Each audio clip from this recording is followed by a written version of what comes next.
Okay. Happy Heritage Day to everybody in the house and everybody that is joining us online. My name is Gugu, and I'm not going by myself. I am going with, please introduce yourself, sir. Good morning to you all. Thank you for joining us. I am Rapiwa, and I'm rolling with Gugu. She forgot my name. I'm so offended. Okay. So it's Heritage Day, everyone, or it's Heritage Day, ladies and gentlemen. And really, what is heritage? And if you look out the definition of heritage, it says something of inheritance. And I think that's the reason why we are here today. What is of inheritance? The question that we're opening up today is, what is of inheritance for you today that you are going to be leaving for the next generations to come? This is the inheritance that we get to enjoy today because of the leaders that saw it fit to change the African narrative.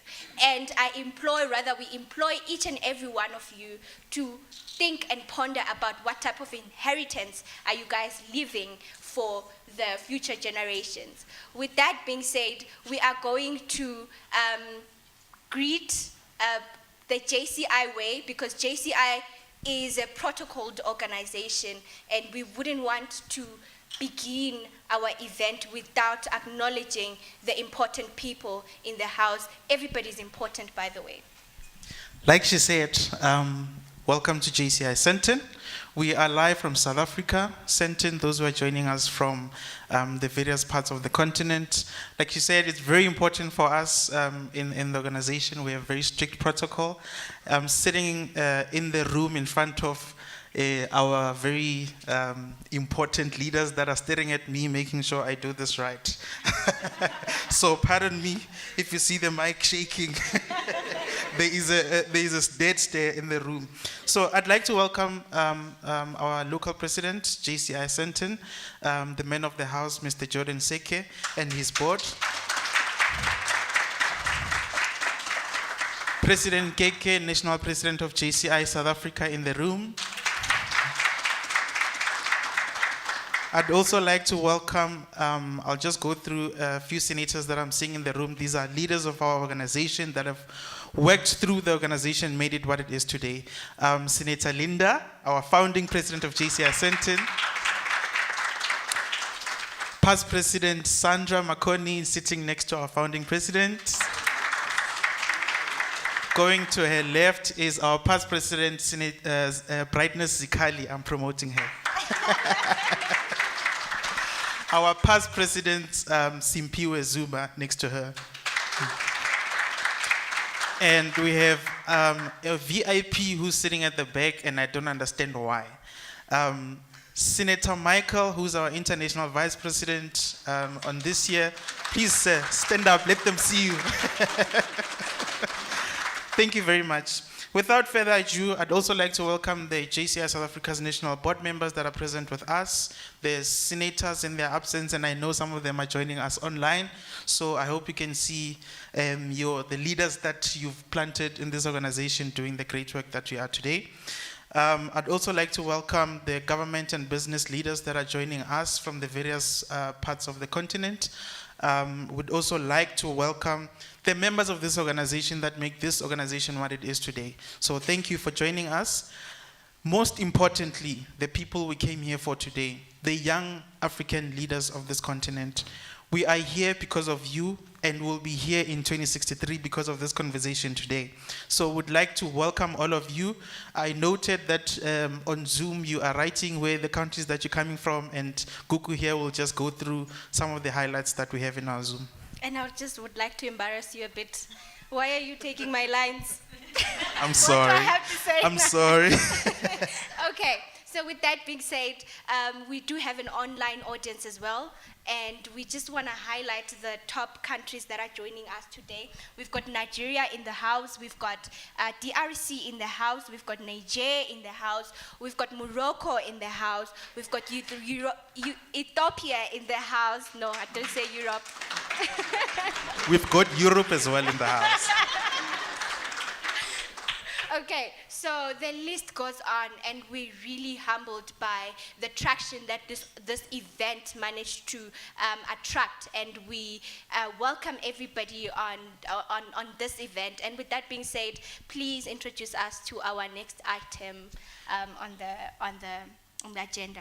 Thank you very much. I think, a few important things to note as we proceed. There is over 650 young leaders from Africa that have registered to be part of this event. So I will need a hand for that.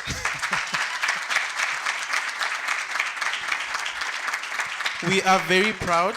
We are very proud. We are very proud as an organization to be able to put together so many young leaders from across the continent. That is an achievement. And as we continue, I'd like to go through some, every house has rules, right? So here are the rules of this house. From the attendees that are joining us online, so I think you would have noted the program that was circulated as part of the invitation. There will be networking sessions networking breakout sessions at some point during the course of the program. And that will be, I'm preparing you now, so don't say I didn't tell you. You have 30 seconds to sell yourself. That is the networking sessions that we'll have, which will be a break time on site. So we'll go on break here. Whilst we're on break, you'll be selling yourself, okay? And then everyone's cameras, please, I know you have beautiful faces. Let's keep our cameras off for the duration of the program. You have a 15-minute session, the networking session, where you'll have your camera on. We want to see what you're wearing. There'll be pictures being taken by our facilitator, JCI Secretariat. You can see the admin of the Zoom account that's sharing. Those who are joining us online from YouTube, Facebook, please share your questions on the chat. We have a Q&A sessions toward the end that all your questions will be answered. So please share the questions that you have. Lastly, those who are joining us on site, we have a lot of cameras, right? As you can see. So please try to minimize movement so we don't obscure the view of fellow African leaders that are joining us online. Thank you very much. Okay, so you're actually supposed to do the rules, and I was then supposed to introduce our local president. With that being said, I would like to please welcome the House to please welcome our local president meaning our president at JCI Sandton, to give his welcome remarks to the House. Mr. President, please take the floor.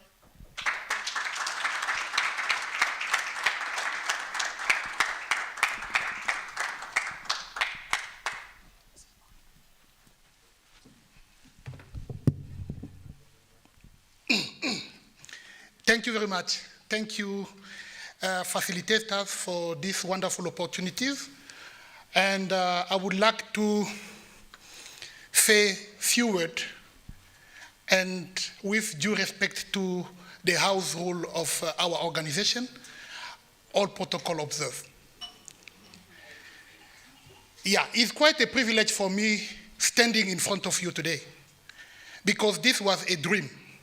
We've run this program over 2 years online because of the global pandemic that hit the world. And today, we are proud to host you here today at Sandton, at this beautiful place.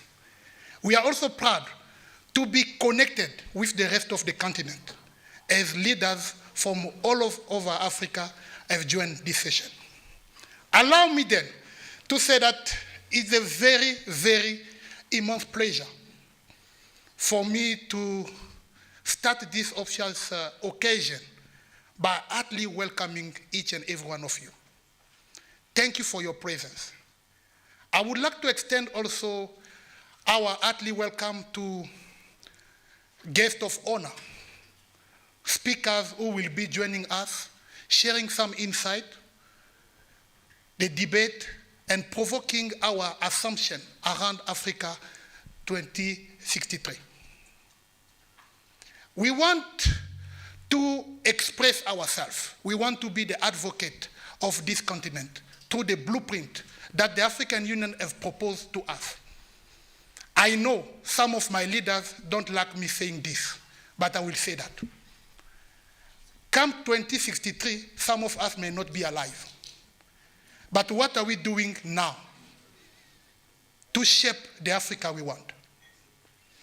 This event, ladies and gentlemen, could have not been a successful event without the help or the hard working of my entire board at JCI Sandton.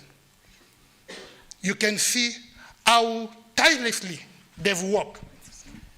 I was with some of them online last night at 3 a.m. in this morning, making sure that you guys will be welcome and sitting nicely and enjoying yourself. Allow me then to say, the Africa we want, or the Africa each of us want, is possible.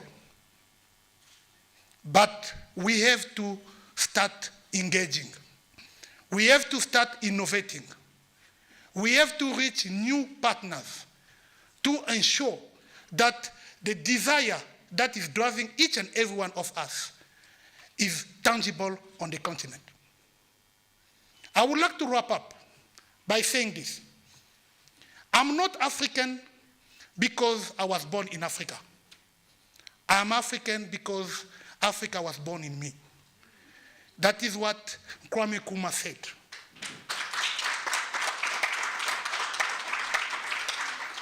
And today is the day. Leaders, please share your view. Don't be ashamed. Don't be afraid. No one is here to judge you. We want to encourage this conversation moving forward. However, we want each and every leader from his little corner in the community start doing the action starting from today. And I thank you. Welcome.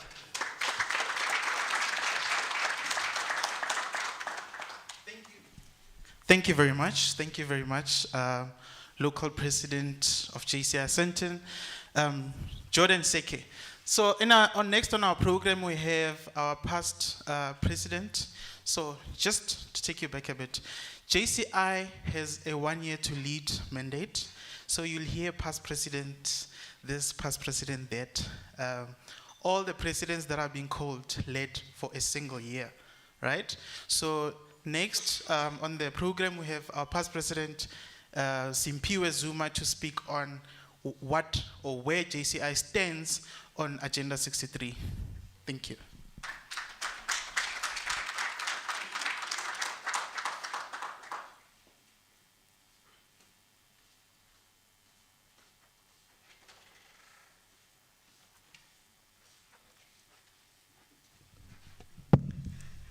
Good morning, everyone. I actually got a bit emotional walking into this event today. And I've been asked to speak on JCI Sandton's journey on Agenda 2063.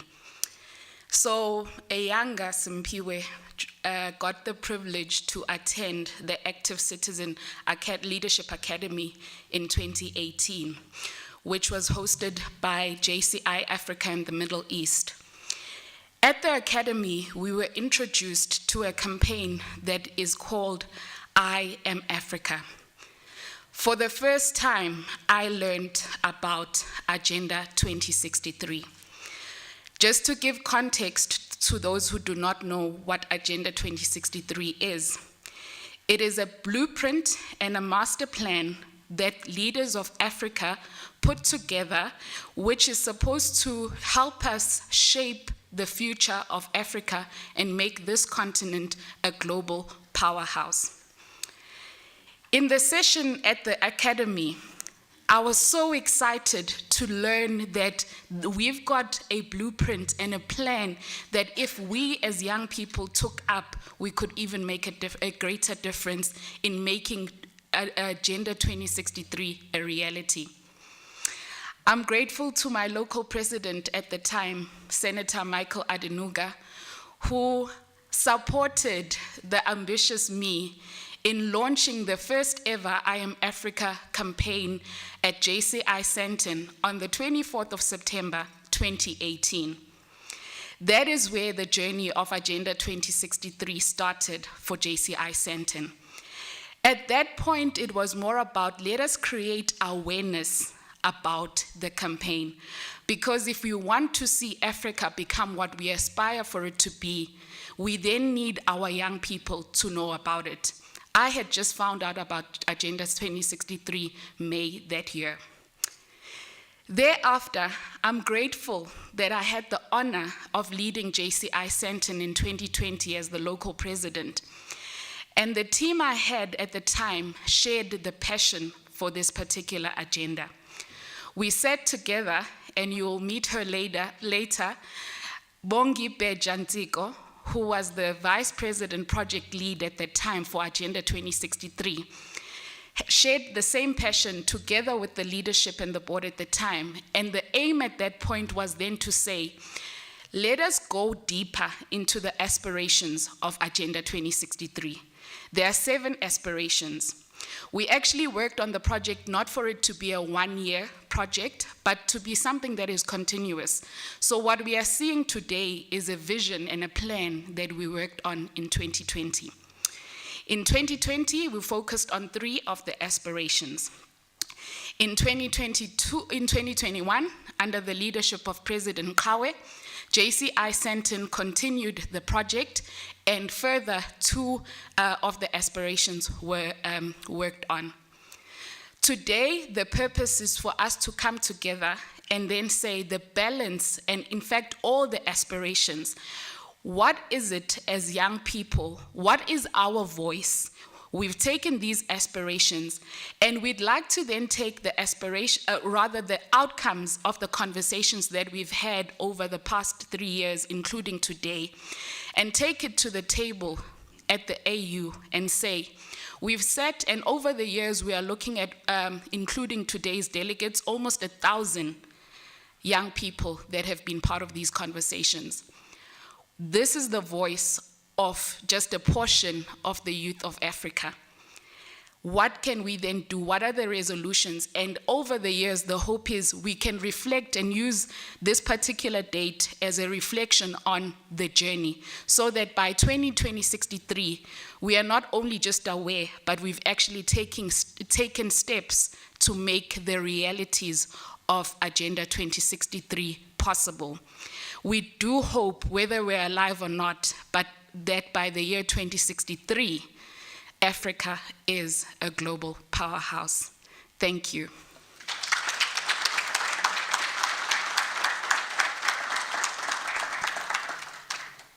Thank you very much, Past President Simpiwe Zuma.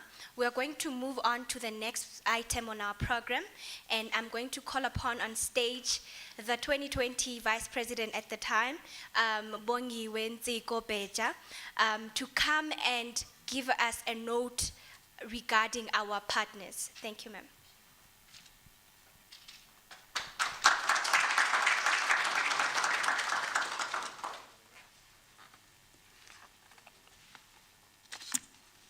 To the senators, past presidents, local organizations, JCI members, honorable guests from Africa and the globe who are present in this venue and also online, I truly and humbly want to welcome you. This is indeed an emotional day. I remember on the 27th of January 2020, when President Simpiwe and the board had appointed me as Vice President Projects, where I was presenting the projects for the year in what we call a POA, which is a plan of action. And we shared this vision, as my past President Simpiwe has said, about Agenda 2063, the Africa we want. We had hopes of having a physical meeting in 2020. However, because of COVID, we went online. And to then see today that after 2 years, we are able to convene and truly stay true to that vision that we had is quite a humbling experience. My local president, Jordan Seke, this year has also given me the opportunity to be Director of Partnerships of JCI Sandton, a portfolio that is new to our board and quite timely. we chose to have partners that embody a sustainable vision for our localized organization and also to add value to the members of JCI Sandton. And really, my job here today is one, to share a note of thanks to the partners and exhibition organizations that are present here today, but also to thank President Simpiwe, President Kawe, President Jordan Seke. These are all local presidents of JCI Sandton who have supported the vision of Agenda 2063, Africa We Want. We embarked on getting partners that resonate with duty for change and leadership development this year, and I'm proud to give thanks to the 8 partners that have signed 3-year Memorandum of Understanding with our local organization. I think this is a first in JCI Sandton.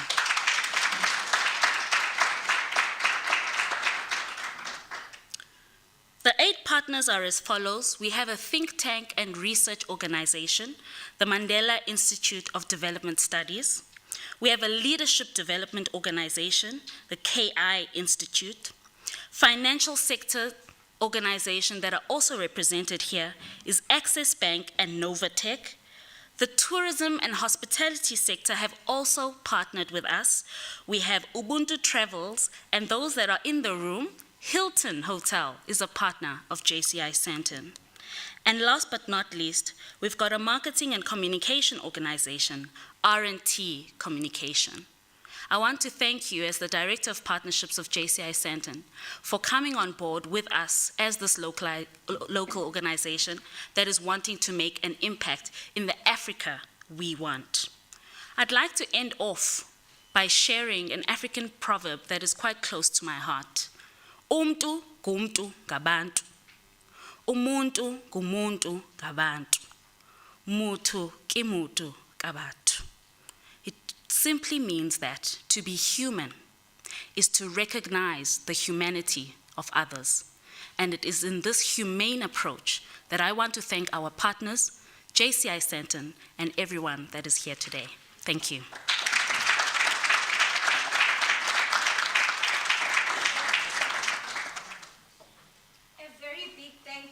To our partnerships director, Mrs. Bongiwe Bejanziko. We are going to move to the next segment of our program. But before that, I just would like to say, rather introduce and welcome our online audience by names and just recognize everybody who is joining us online. So I would like to send my greetings, or rather our greetings, to Muhammad Hassan and Aziz, who are joining us from Nigeria. Thank you for joining us. I would like also to recognize Tebuho Nsao from Lesotho. I would like to also recognize Lulu and Meg, who are joining us from Addis Ababa, Ethiopia.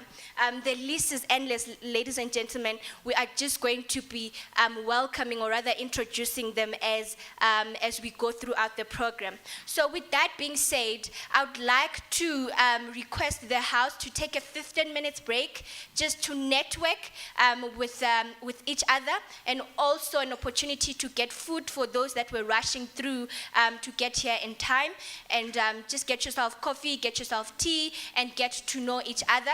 I would like to also, there is an Instagram frame. Please do take those pictures for our social media platforms. So we're going to move on to a coffee break, and we're going to be back here again in 15 minutes for the next segment. Thank you very much.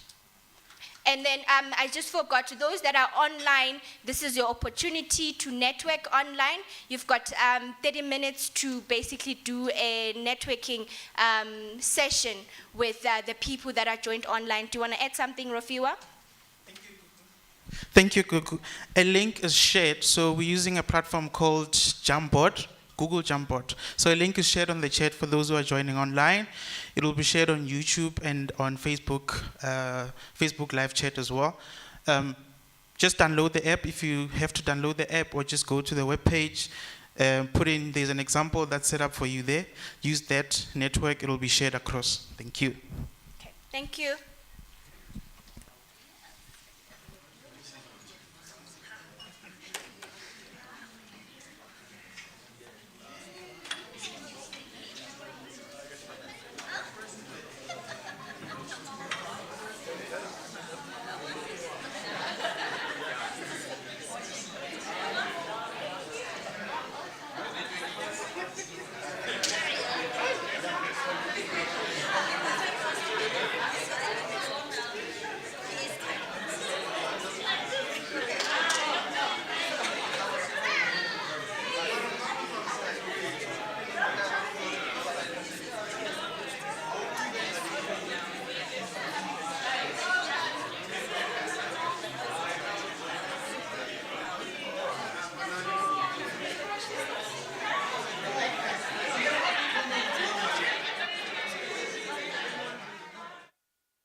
welcome back, ladies and gentlemen. I'd like to have your attention. Whilst we are busy preparing for a panel discussion, I just would like to have a mini engagement with our audience. And if somebody could please assist me with the mic, I'm just looking for an extra mic that would be hovering on the floor. So an ideal Africa, we are here for the Africa we want. And if there's one thing that I would like to share with you is if there's an ounce of doubt in your spirit, if there's an ounce of inferiority or any low level frequency, please know that from today, that would be the Africa that you will manifest. So I'd like to encourage each and every one of us to know that we are the Africa that we want. And if there's any negativity, if there is anything that stops you from chasing your dreams, stops you from moving forward, you are delaying the progress of Africa. Right? So I'd like each and every one of us to move with that agency, move with the agency that Africa is at stake. Remember, Agenda 2063's vision is to be a global player. So if you are The Agenda doubting yourself, 2063 if you is a are, continent. delaying or procrastinating that big goal, that big dream, just know that it is at the expense of Africa being a global player, Africa's identity being known, us embracing our roots and who we are. So please act with that agency, find yourself, know who you are, and act with that confidence. With that being said, I just want to pick on anybody in the room. What is the ideal Africa that you want? Mine is confident Africans, Africans that understand their identity, Africans that do not think twice before they actually act on those dreams, they act on those businesses, they act on that required education. What is the Africa that you want? Any takers? Thank you. I see a gentleman there at the back. Please give us your name and tell us the Africa you want and how you will do that. Hi everyone. Okay, my name is Kariso Khomane, founder of For the Youth by the Youth. So the Africa that I want is the Africa that is able to utilize their own mineral resources. Because, for example, we have a lot of resources, but they are not being used in Africa, but they come later on, manufactured somewhere at a very high price. For example, gold is from Africa, and then a ring, they use a gold to manufacture a ring. But when it comes back, it's very costly. That is why I think it's also a problem. So the Africa that I want is for like young people to be able to be employed, because we have a lot of resources, but the unemployment rate in Africa is very high. So at least to make sure that there are places that are able to cater for young people to work, because young people are suffering from many ills. Depression, for example, mental health issues, and GBV as well. So if we were able to provide for young people, I'm 100% sure many of those things will be taking place in our countries in Africa. And then I also want the Africa, like for example, if you go to townships, people don't know about this Agenda 2063. So at least like going back to communities, engaging them on Agenda 2063, because they are the ones who will be there during that time. So if they are clueless now, imagine in the next few years what is going to happen. Thank you. Thank you very much. Thank you very much for that important point, and I hope that our moderator would also bring this into discussion during our panel discussion. Just before we start with the panel discussion, anybody else who wants to say something in the house? Thank you very much, sir, in the navy shirt. Please introduce yourself and tell us the ideal Africa that you want and what you're doing for that. Good morning, fellow youth. Good morning, JCI. My name is Lebo Matlala. What I want for Africa is a conscious Africa, an Africa of readers and writers, such that we we move away from the consumer mentality to the producer mentality. That is basically what he said in its fullness. We have mineral resources. Africa is where the wealth of the world comes from. And the only way we can all know it collectively is by picking up a book. I'm a little bit radical. Professionally, I'm in the logistics industry and renewable energies. So we have load shedding. Moreover, we are highly dependent on fossil fuels as a continent. So moving away from that, we have the capacities. I myself am educated enough to say I can do renewable energy, and I have, and I'm hoping to meet many more that will be enablers, tech companies, the partners of JCI. It's my first time here, but quite an honor, eh? I'm very, very, very glad to be here. What I want is a conscious Africa. Thank you very much, sir. I'm going to move over to Rofiwa to take on our last two people, and then we are going to move to the program of the day. Thank you very much, Gugu. We're going to move to, I noticed someone in the crowd, so I'm going to move. Hopefully the camera can follow me. We've got, let me read this properly. Miss Global Earth South Africa semi-finalists in the house, okay? Hands please, hands please. I'm sure, part of the conversations that you had when you're going through the journey is, how do you envision Africa? How do you see Africa in 2063, probably, or 10 years to come? Please tell us what you think of that. Okay, hello everybody. I'm Tshepiso Tsogang, and I am a proud born and bred South African. So for me, what I would want is a visa-free Africa. Having to go to Nigeria, it's a problem. We are being asked to pay a hefty amount for visa. And I found that the time when I was competing for Miss Pan Africa, where for me having to get a visa was just a turmoil. I would also want an Africa where there's economic freedom and financial stability. I would also want education to be incorporated within the African continent. And the education goes as far as alleviating period poverty. It goes as far as alleviating early childhood marriage. It goes as far as alleviating the concept of colorism, and looking down on each other as African people based on our height, based on our physical appearance, based on the English accent that we're having. How far can you turn your English? And measuring that with intelligence. I would want a cohesive Africa. I would want an Africa where, if I am telling you that I come from South Africa, from deep South Africa, in fact, in the Northern Cape Province, and I'm a qualified scientist, that should never be looked down upon. I just want a place where we can all live in harmony. We can all continue to practice the concept of harmony and being together. So that's what I want. Thank you very much. Thank you very much. Now, for the special one. When you ask a question in class as a teacher and they don't raise their hands, you start picking. So, watch me pick. I see someone is ignoring me. They don't even giving me an eye contact. Okay, she noticed. One last person, right? We've spoken at length about the Africa we want. Everybody in this room is well vested on how they would want to envision Africa in 2063. Madam, how do you see your Africa in 2063?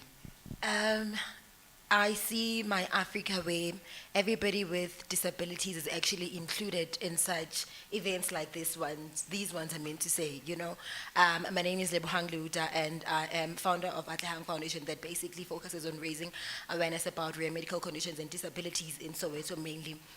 And the Africa that I want is an Africa where people with disabilities are included in every possible aspect. Thank you.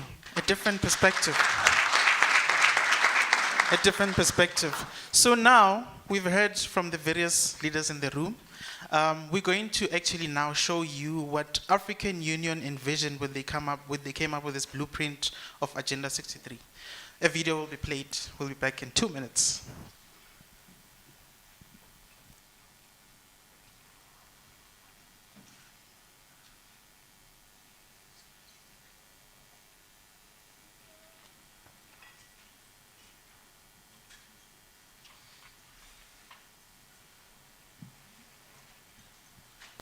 The Agenda 2063 is a continental development plan for Africa whose achievement will lead to an integrated, prosperous and peaceful Africa driven by its own citizens and represent a dynamic force in the international arena. Agenda 2063 is committed to ensuring economic transformation that leads to higher standards of living for Africans. Improved education standards driven by a skills revolution founded on science, technology and innovation. Unity in society where democracy and good governance prevail and the universal principles for human rights, justice and the rule of law are pursued. Modern agriculture that leads to food security, improved productivity and production. Development of a blue ocean economy for accelerated economic growth. Protection of our environment and natural resources and the growth of renewable energy sources. Building world-class infrastructure across the continent. Establishment of functional and capable institutions supported by transformative leadership. A peaceful Africa where security and stability is guaranteed and guided by a fully functional and operational African peace and security architecture, APSA. Promoting an African cultural renaissance embedded in the ideals of Pan-Africanism. Full gender equality in all spheres of life. African youth are engaged and empowered. Establishing Africa's own financial and monetary institutions that take full responsibility for financing Africa's development. Access to quality health services and proper nutrition for all citizens. An Africa that commands its place in global affairs, working with partners who will promote and support our economic development. Let us unite to build the Africa we want. Visit www.au.int to learn more about Agenda 2063. Okay, perfect. That serves as an introduction to our panel discussion. Without further ado, I'd like to call upon the moderator of the discussion. But before I call her on stage, I'd like to please introduce her properly and obviously let you guys know of who she is. Yeah. So with that being said, our moderator for the day is Bongiwe Bejanziko. She is acting Vice President of Partnerships at the Student Hub. Bongiwe is currently acting VP and Head of Partnerships at the Student Hub, an ed tech company that provides TVET colleges with infrastructure to offer optimized online learning through an intuitive e-learning platform. Bongiwe is a chartered development finance analyst by profession and worked in organizations which have allowed her to explore her true passion, that is being small, medium enterprises development. She holds a master's or an MCom in development finance degree, cum laude, at the University of UCT Business School. Bongiwe is the Director of Partnership at JCI Sandton. She has been named one of the top 200 young South Africans by Mail and Guardian in 2022. Without further ado, please welcome Ms. Bongiwe Bejanziko.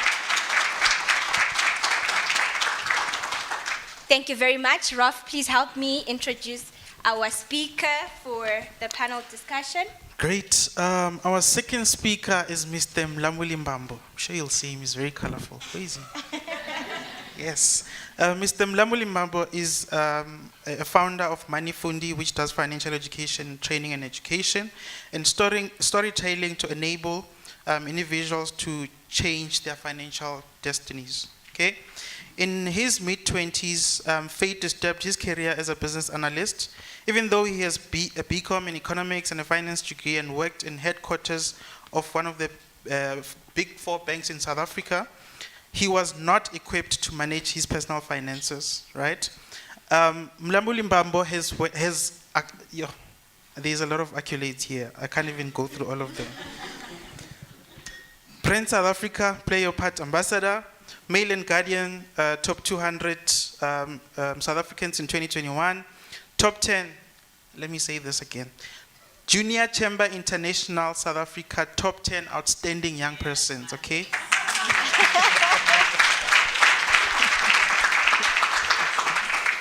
Inside Education, top 100 South African and Shining Stars, and please, Mr. Mlamlimbabu.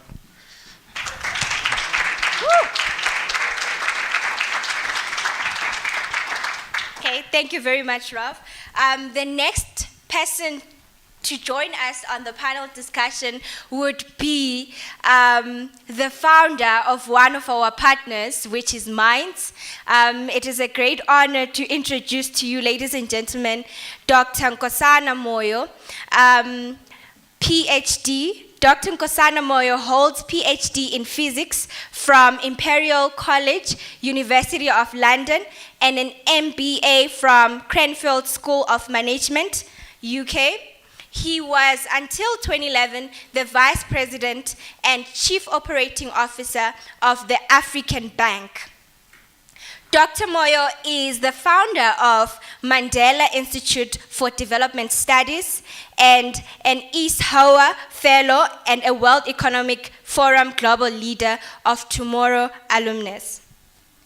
Dr. Moyo has served on so many boards for both commercial and not-for-profit organizations. After retiring from the AFDB, he has served as the non-executive director in the following boards, which is Old Mutual, PLC, Impala Platinum, Nisela Capital, and the Africa Leadership Institute. He is a patron of the new Partnership for Africa's Development Business Foundation. Ladies and gentlemen, please welcome Dr. N. Moyo on stage.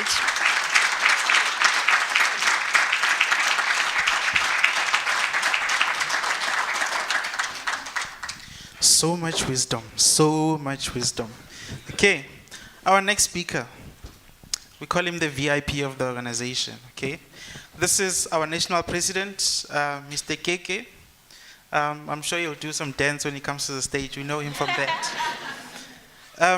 Mr. Keke holds a qualification in internal auditing. His experience in boosting working in various industries with a 16-year career in management and business consulting, tax accounting, and tax and accounting rather.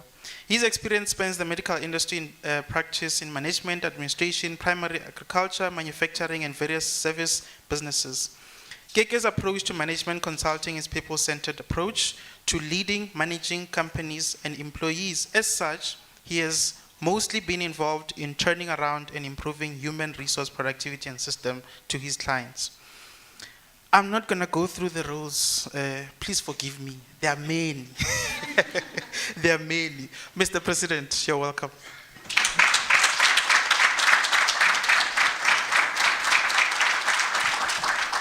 Okay, moving on joining us on the panel discussion again is Ms. Zuleika Patel. She is an anti-racism social justice activist and author and an international speaker. So I'm sure we all know who Zuleika is. The gal known for her crown, the one whom you guys saw, is it on News Africa 405? If it's not SABC News, when the hair policy was an issue at some point.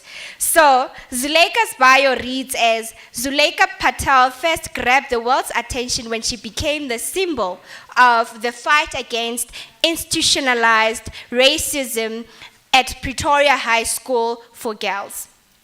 At the age of 13, she co-led a protest at Pretoria High School against, I'm reading that again, against the institutionalized racism in the School of South Africa and the decolonization of the school policies. So I would move on to highlight a few of her achievements. She is the author of My Collie Crown Hair, a best-selling children's book. She's the youngest South African woman recognized on BBC 100 most influential women in the world at the age of 13. She is one of the youngest to receive a Mbokodo Award in the category Women in Africa in 2016 under the Carol Boer. She's also listed on Avance Media's 100 most influential young South Africans list 2017 under the category Leadership and Civil Society. Her list of awards is just lengthy, ladies and gentlemen. Without further delay, please take the stage, Ms. Zuleika Patel.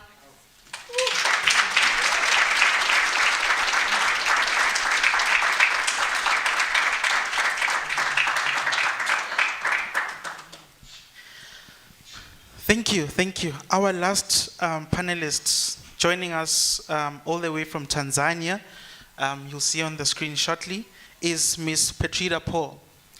Currently working to promote youth, gender, and health-related programs, serving as Youth Advisory Board for the United Nations Human Rights Office of the High Commission, working with youth in conflict and vulnerable communities. Petrida previously served as an African Youth Advisory Council on appointed role by Honorable Musa Faki Mohammed, chairperson of the African Union Commission. In this role, Petrida worked to advocate for gender equality, youth development efforts across the Directorate of Women and Youth, Political Affairs, Peace and Security, and Health, Humanitarian Affairs, and Social Development, and led coordination of youth engagement with border communities to counter trafficking, illegal migration by promoting peace and security in the East African community. That's a lot. She holds a BA in International Relations from the University of Dodoma and a postgraduate in Economic Diplomacy from Tanzania in the United Republic of Tanzania. A Commonwealth of Light Awardee recipient from Her Majesty Queen Elizabeth II in 2018 for her voluntary work to campaign and end gender-based violence in the Commonwealth. Welcome, Ms. Petrida.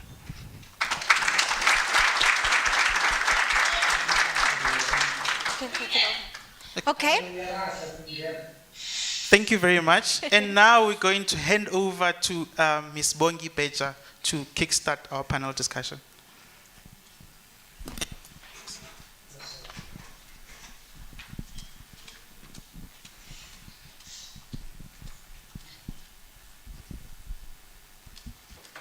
Thank you so much to the facilitators for that wonderful, wonderful welcome. I also would like to welcome my panelists today. I think we're going to have a robust discussion about Africa. The video that was shared on African Union Agenda 2063 would have mentioned that the agenda actually has 7 aspirations. And today, because we've got such a broad panel that has diverse insights and expertise, I think we're not going to anchor on a single aspiration. We will try to touch on the themes of the aspiration, including inclusivity, leadership, as well as a prosperous Africa. So I'd really like to start with Dr. Moyo, the founder of Minds. And really why I want to start with you is one of the aspirations says, we aspire for an integrated continent, politically united and based on ideals of Pan-Africanism and the vision of Africa's Renaissance. Dr. Moyo, Pan-Africanism and African Renaissance, is it a myth or is it a possibility? If you could just start us off with your initial thoughts on that inclusive theme. Thank you.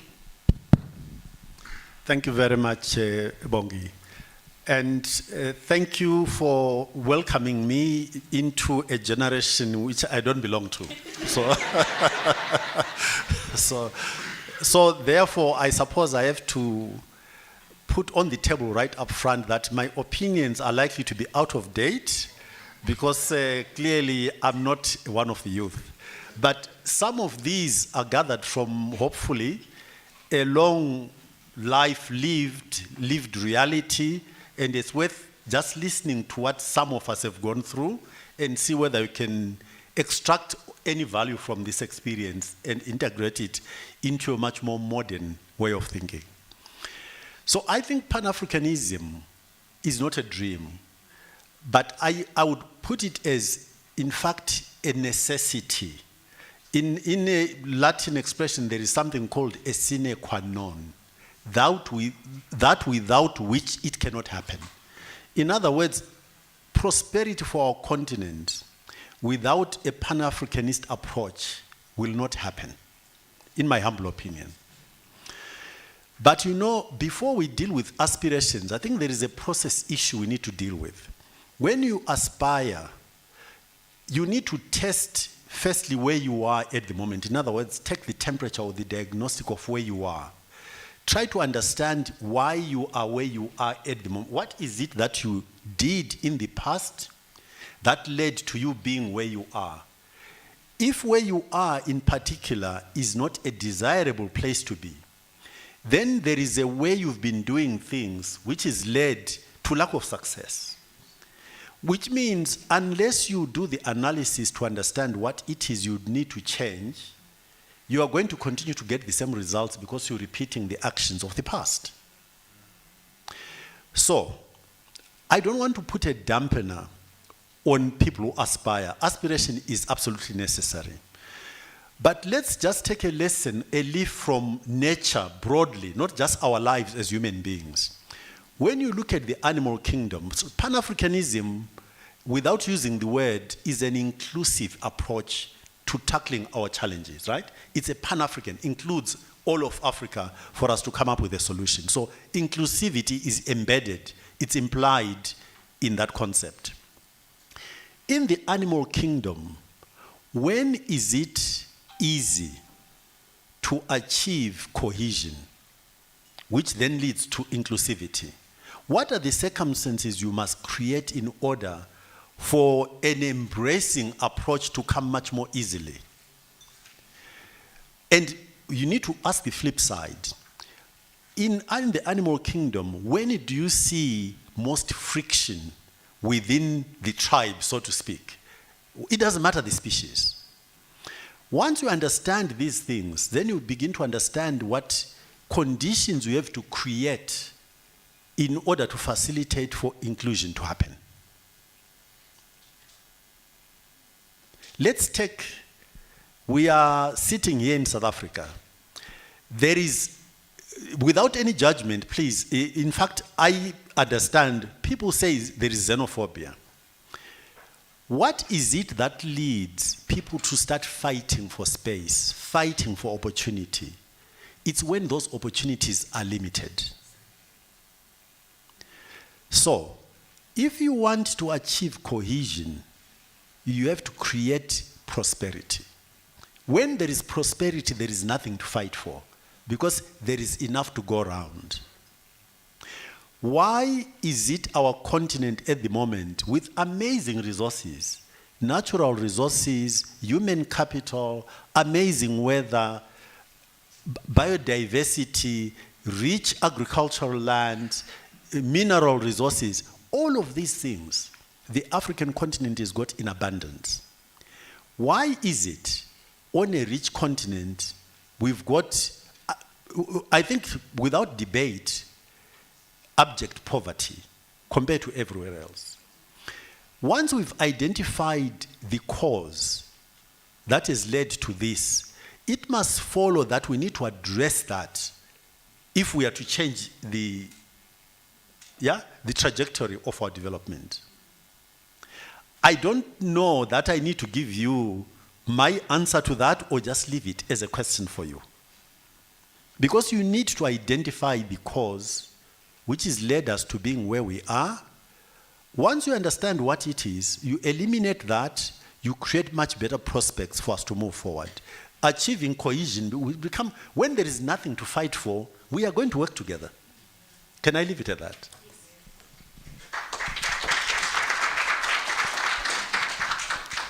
Thank you so much. Quite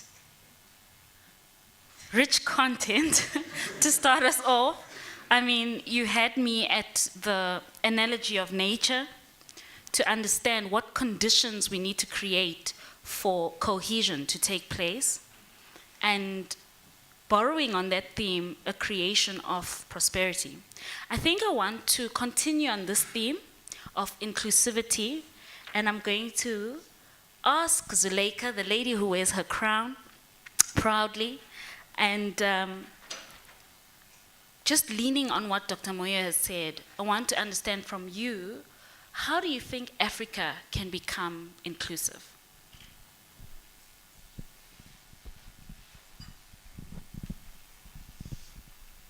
Thank you very much for that question. So in order to understand and break down how Africa can become inclusive, because there's actually a lot that one could say which could make Africa more inclusive, like a visa-free Africa for Africans, right? But you have to go back to the core issue that Africa in its own as a continent is not inclusive to those that live in the continent and those that are from the continent, right? So in order for Africa to be more inclusive, it has to begin with being inclusive to Africans first, being economically inclusive, being inclusive within education, because we don't have an education system that's inclusive to all the Africans that live in the continent, right? For example, we've got countries on the continent that are left behind in the tech revolution, right? Whilst there are others that are moving forward, right? And going back onto the point of making Africa inclusive for Africans, everything in Africa seeks not to serve Africa. So in order to make Africa inclusive, the core issue is that you have to make Africa a continent that serves those that live in it, serves it economically, whereby it's Africans that are benefiting from the wealth of their continent, right? For example, I think someone in the audience mentioned it earlier that we are the ones that mine a mineral, for instance, right? But the mineral is shipped out to go be cut, and then we have to buy it back, right? So we also don't offer inclusivity within education to offer skills to young Africans to ensure that we're able to do the work that we need to do in order to advance ourselves economically. So for me, to make Africa more inclusive, you need to make it inclusive for Africans first. Thank you. Lovely. An Africa for Africans. And the word wealth and prosperity came up both in Dr. Moyo's address and Zuleika. So I'm tempted then to go to the financial literacy expert next to me. Nla, I've read your book. There was a hand in the audience that spoke about we need Africans that are readers and writers. And just borrowing from what you say in terms of a prosperous Africa and financial literacy, there's an interesting thing that you say in your book, and I really want you to unpack it for us today. Why do you say capital is the new cattle? Please link it also to a prosperous and wealthy Africa. Thank you. Thank you for having me. Hello, everyone. Cool. Thank you. All right. So I say capital is the new cattle because, so don't mind the accent, but I was born, my family home is in Mtwalume, which is a rural area in KZN, and I did the whole cow thing, like, you know, leading the cow. And for some reason, the cow has to be at DP at 4 a.m., so that will mess up your sleep, right? But as I grew up and, you know, kind of got to those schools, there was this thing of you must appreciate Western intelligence at the detriment of African intelligence, right? And I remember, and then when I looked at it, I said, you know what? At the tender age of 7 or 8, I knew quite a lot about cattle. You know, I knew when it needed to do this. I knew how, and I mean, think, like at 8, I know I didn't grow much taller, but at 8, you're like, yeah, you know, and you're leading this huge thing, but you're leading it because you know how to operate it, you know what to do, etc., etc. I also had a whip, Sometimes I would hit myself instead, but anyways. So, but you had that relationship with cattle, and everyone in the community did. And cattle at that time was representative of, I guess, my grandfather's wealth, right? And then you come to the big city, Durban, then Joburg, etc. And now it's all about money and capital, and I did finance, so it's capital raising, etc., etc. And then I go, oh, okay, what is this weird thing called money?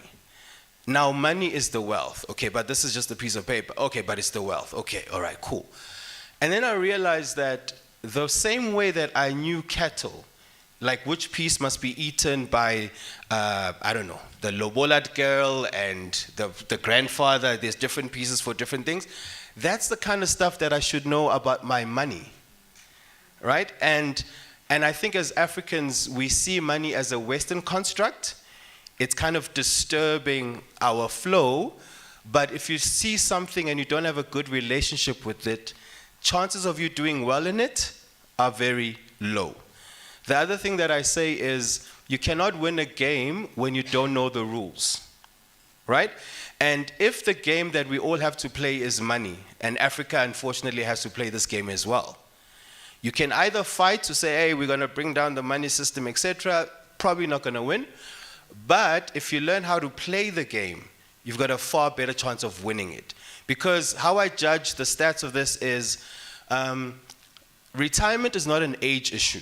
It's an affordability issue. There are children that are born retired, trust fund babies, right? Age 0, retired, done, never has to work.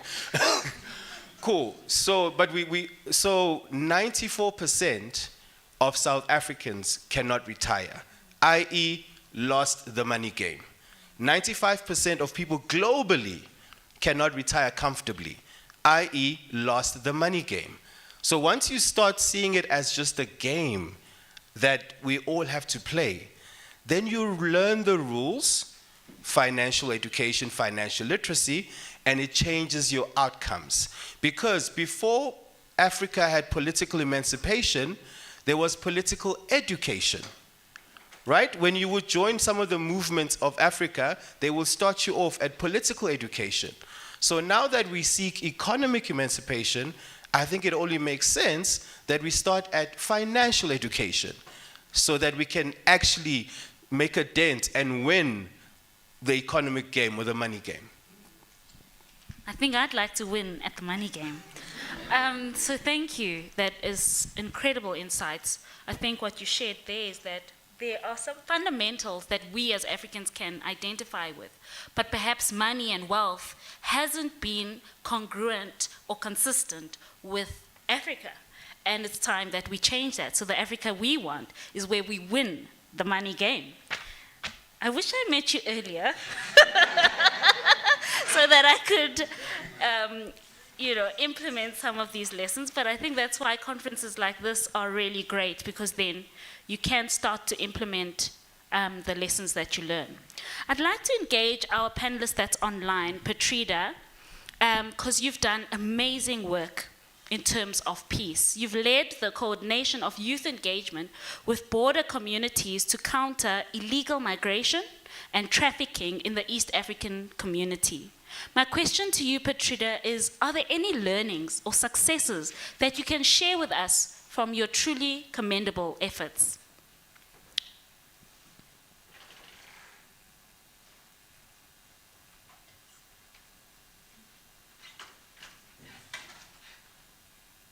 Patrida, is she with us?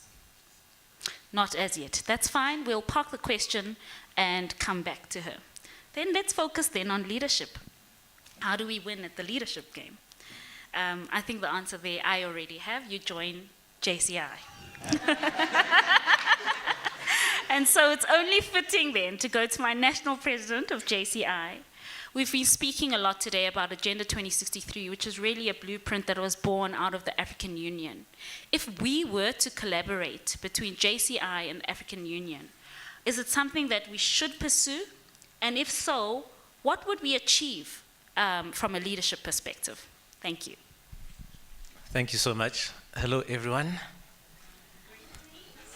Asha, your eyes are making me very nervous.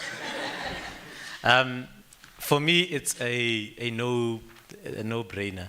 Which other youth organization is more well equipped to work together with the AU to bring this to reality? I think as JCI, we have no option but to be involved. And on that note, I definitely commend the leadership of JCI Sandton over the years for starting this. And keep it going, keep it flowing. That was your turn to say like the water. Come on, guys. What's going on today? Okay, you're still warming up. So I think as JCI we should. Our objectives is to develop young leaders. And I think in the game of development, it's also a game. You need to show up on the field. I'm very happy. Inside I'm like a little young boy jumping up and down because there is gray hair next to me, which represents wisdom. And I think there should be a relationship between youth-led organizations and those that have the wisdom and those who currently lead. From a leadership perspective, our current leaders, and this is never to shame any leader, you cannot ever assume you know everything.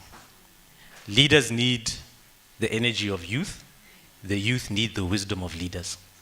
Youth should be, and the nice thing about, and I think we all know in terms of mentorship, and JCI gives that sort of covering. Leadership it's a tree. Those who sit in those positions are there to cover.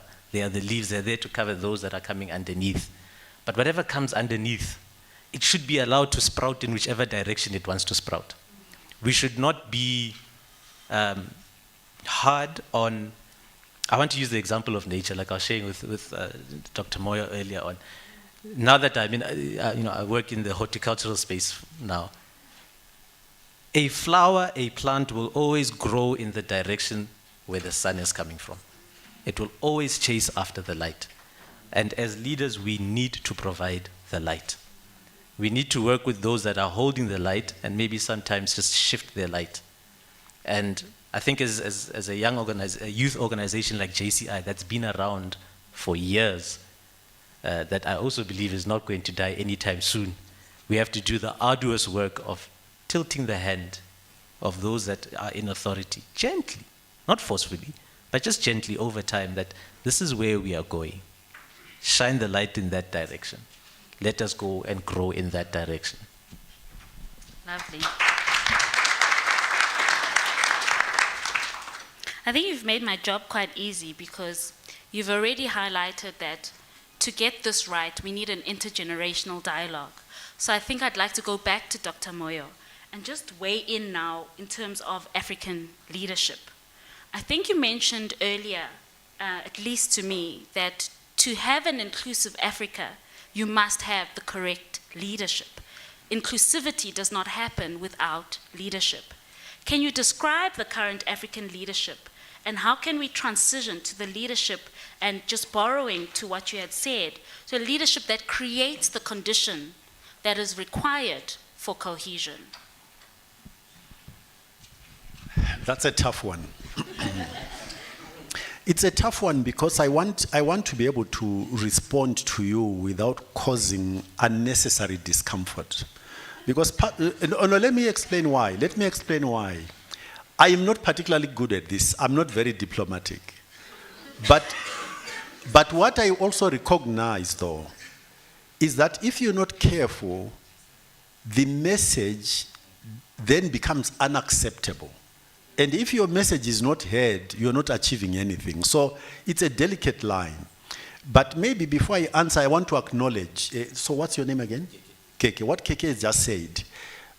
Many times when I interact with young people, they paint an either or. They don't paint an and. In other words, it's either the youth or the old, but not the two together. For me, it's very refreshing to hear a young person identifying very clearly what the benefit of an and is. In other words, having the clarity that what you should look for from young people is the following, and what you should look for from older people is the following. I think that clarity makes us strong.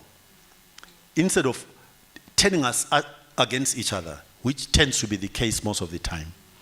Now, coming back to your question, I think let's look at the outcomes achieved by the leadership we have rather than focusing on the leaders themselves to start with. Because I think we want effectiveness, and we don't really care who achieves that, not too much anyway. If we're going to follow a process which allows us to do the right thing, maybe let me allow me to digress a little bit. In 2018, I foolishly threw my ring in to contest for the presidency in Zimbabwe. And it was a fascinating experience. And I want to take you through some of what I encountered in order for you to understand where I'm coming from. So I also adopted a strategy, we as a party adopted a strategy where we wanted intimate conversation. So we did what you would call a door-to-door campaign. In other words, meet with few people, town hall meetings, where you created an atmosphere for dialogue. It was not a question of you go there, you preach to the people, and you go away, like what happens at a rally. So, and the approach was firstly to ask the people you're talking to how they perceive where you are. Let them do the diagnosis, not you. And then you respond to what you hear. So I would ask, I would say, so, how do you feel about where our country is today? In order for them to tell me their lived reality, what they were experiencing. What was fascinating was that in different language, they all actually came down to one characteristic of what was going on. And what they were saying was, the economy is not working. The economy is not working. There are no jobs for our children. Our children are well trained. They've got certificates hanging on the walls, but they're out there selling airtime. Yeah? So all of them gave this kind of answer. So I said, okay, so we agree what the problem is or what the challenge is. So if we agree, and then I would share with them that I come from the private sector side of things. I grew up in the private sector. I would say in the private sector, if I own a company as a shareholder and I'm looking for a chief executive, I do exactly this process. I do a diagnostic. I come up with a characterization of where the company is at this point in time, what the challenges are, because that helps me to then write a job description of the kind of CEO I should go look out for. So before I even put out an advert, I need to understand, what am I looking for and why am I looking for it? So I would say to the citizens, given that you've given me a characterization of where the country is, let's now try to write a job description for the CEO we should be looking for. And it would become a bit difficult for them to link the two. And I found that interesting. It was instructive for me. I would say, but if you're wanting to fix an economy, surely it must be that we're looking for somebody who understands how an economy works. Understands, I like your analogy, by the way, capital and cattle, fantastic, okay? So somebody who understands how an economy works, finance, understands how the private sector works. And then I would say, you as citizens, through the act of voting, you are going to be sitting on a selection panel. You are the ones actually selecting from amongst applicants. All the candidates, me included, were applicants for a job. You understand now where the country is. You can draw up a job description. Now you are going to receive applications from the candidates. Now you can screen them, filter them against this thing that you've put up. You understand what you're looking for. Are you going to be able to do that? They will start kind of ducking and diving, okay? Because they were being honest that our electoral processes at the moment are not based on trying to match the two. They're not based on that. Then the other thing I would ask them, which was quite provocative on my part, so often there would be couples in these groups, And inevitably, like we do, we've turned elections into a transaction. You give me these things, then I'll vote for you. So I would look at them and I would identify couples, i.e. husband and wife. So I'd ask the husband, I'll say, tell me, if you want Ngosana Moyo to come and buy meal and provide for your household, do you really think you still have a wife? And then they would react because they could see where I was heading. If I become the provider in your household, I can take away your wife. And this was a shock to hear, for me to put it that bluntly. Yeah? So I would say, but wouldn't it be better if I was a leader to create an environment where your husband, the so-called head of the family, plays that role? I create an environment, I don't buy you anything, but I create the environment which allows the integrity of the family to be maintained. And it was an obvious. So when we're talking about leaders, let me turn it around. We're sitting with young people. Africa is a young continent. You are in the majority. At the moment, whether we like it or not, our institutions are majoritarian. One way or other, what we get to do is what the majority chooses to do or not to do. Chooses to do or not to do. If young Africans consciously chose to be quite deliberate about the choice of leaders, there is not one African country which could stay untransformed within 10 years. Not one. Not one. Yeah. The other good thing about you being in the majority is that you've got the tools of communication. Most of you are more analytical than my generation in terms of numbers. So when you're going into that process, you are able to do the analysis, to try to match. What am I looking for? Where is my country at the moment? And make the match. You've got all the tools. And is it provocative or just statement of fact? The fact that our continent is not living to its potential as we speak, in my humble opinion, is your fault.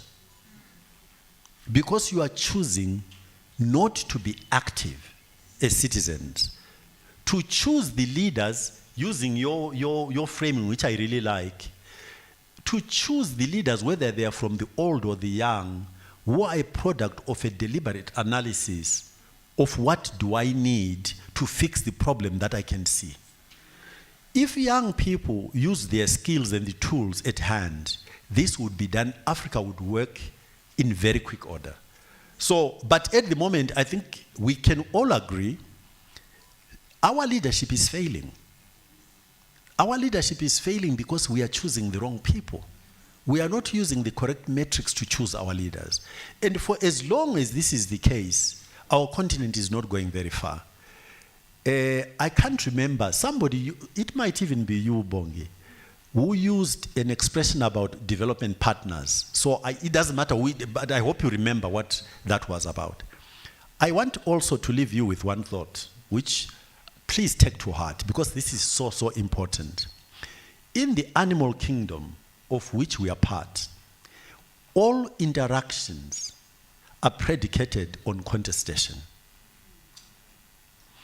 So, when you're talking about development partners, don't make a mistake to think that they interact with us on the basis of what is good for us. It is none of their business and it's not their responsibility. What happens on this continent has to be on the basis of us identifying what our interests are. And then that gives us the platforms on which we can go to negotiate with clarity what we need to get out of those negotiations. So I hear all too often people saying, oh, the Chinese this, the Chinese the other. And I say, what is going on the continent has got nothing to do with the Chinese. It's got everything to do with us.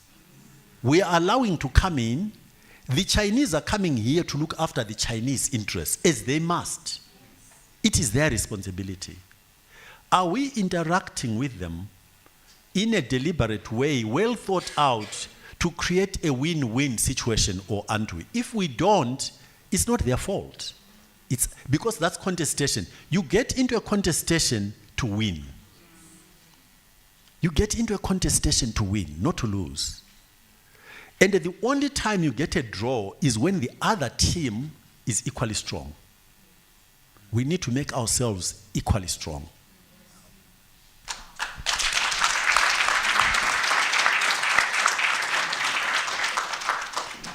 Thank you, Dr. Moyo. I just want to check with my facilitators if our online panelist is with us or if I may continue. Not yet. Okay, excellent. Thank you. There are some mind-blowing statements that have been shared. All interactions are predicated on contestation. And we have somebody on our panel who has been very deliberate about her interaction with media in sharing, or rather standing up for, an Africa for Africans. Zuleika, I want to come to you.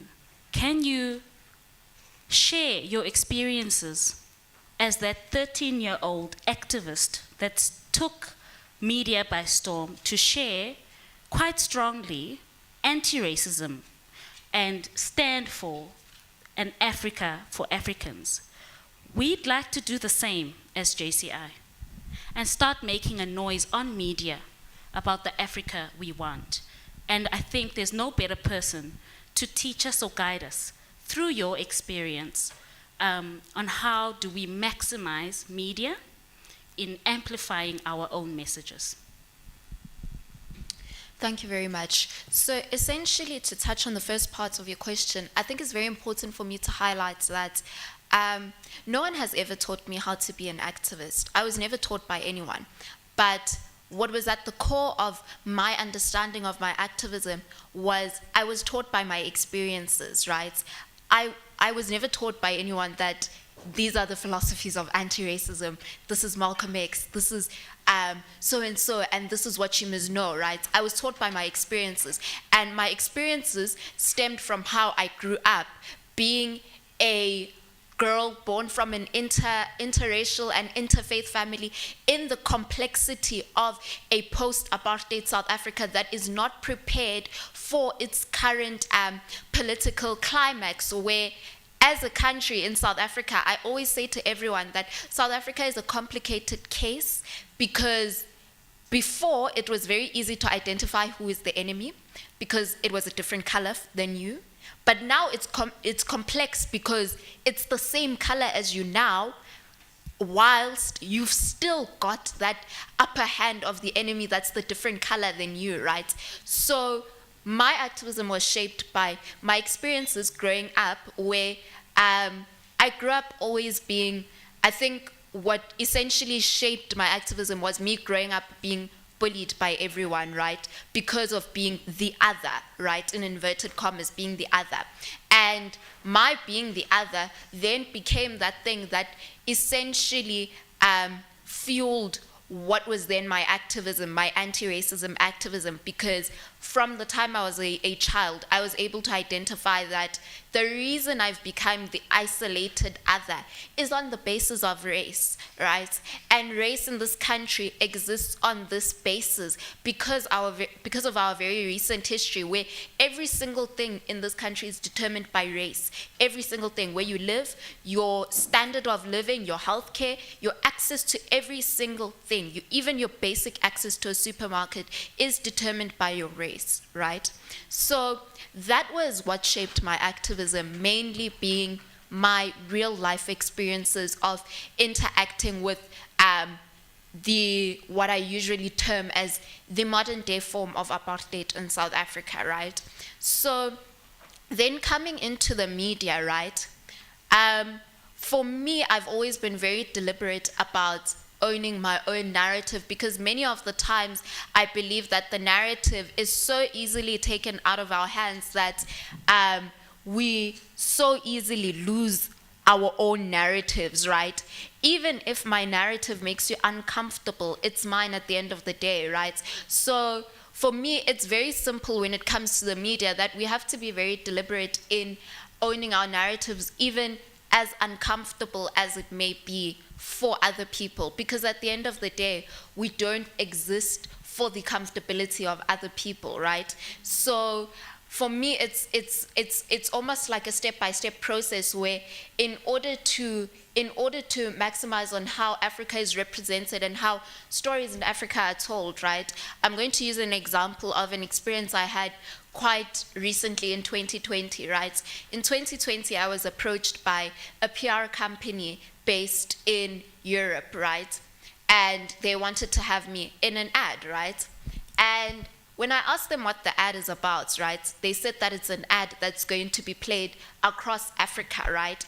And it seeks to speak for African people, right?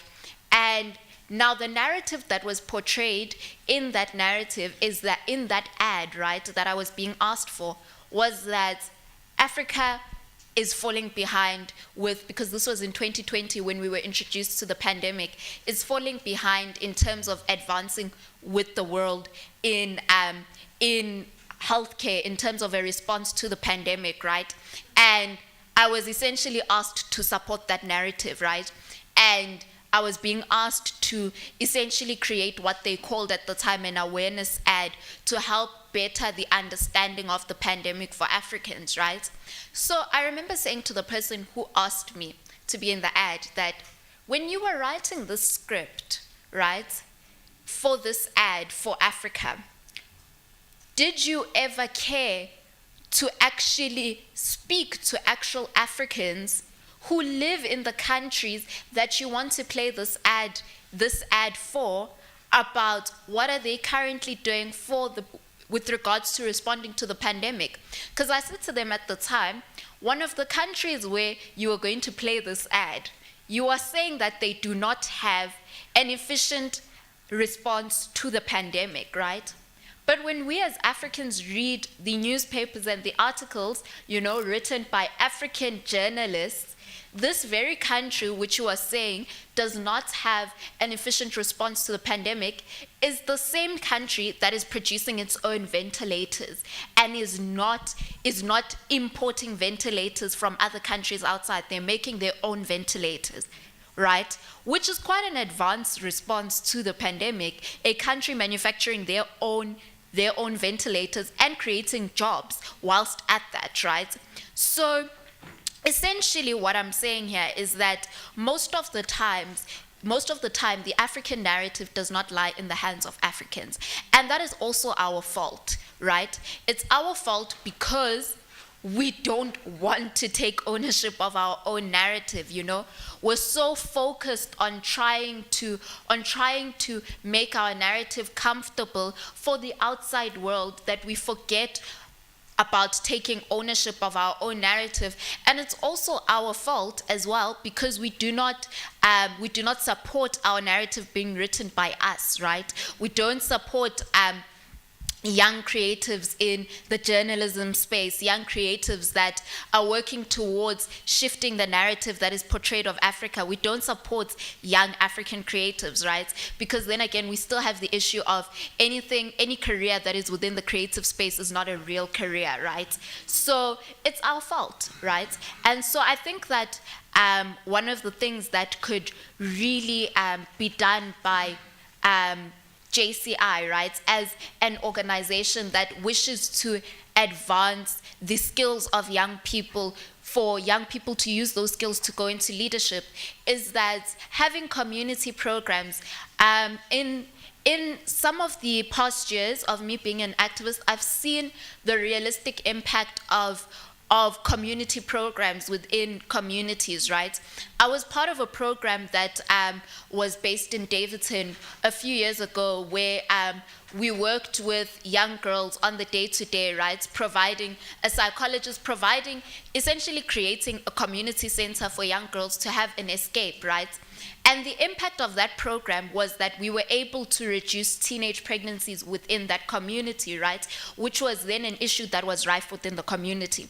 So community programs really, really assist, right? So what I'm proposing is that what would really assist is having communities programs that actually seek to upskill the youth with writing skills, right? Youth that are aspiring to go into journalism, go into the media space, and essentially have a program that would upskill the youth who seek to go into the media space, such as also young African photographers, to upskill them, right? And also assist those, because I think one of the issues that we have with our youth is not the issue of creating ideas or not having ideas. It's the issue of sustaining their own work, right? Someone may start something like an entity, but struggle to sustain it in the long run because they don't know what are the skills needed to sustain that in the long run, right? So essentially a program that seeks to assist young aspiring Africans seeking to go into the media space with upskilling them, and also allowing those who already have those skills to fine-tune their skills so that they're able to sustain their presence in that sector for a longer time. Thank you. Wow, thank you. Thank you so much, Zuleka. That was a very rich answer, and it's taking me back still to Dr. Moyo's well-versed statement where he said, all interactions are predicated on contestation. What does this mean in light of what Zuleka has just shared? She's telling us that the media space in Africa, the narrative of Africa is to be contested by Africans in an intentional way. And what I also hear you say is that there's a JCI member in you.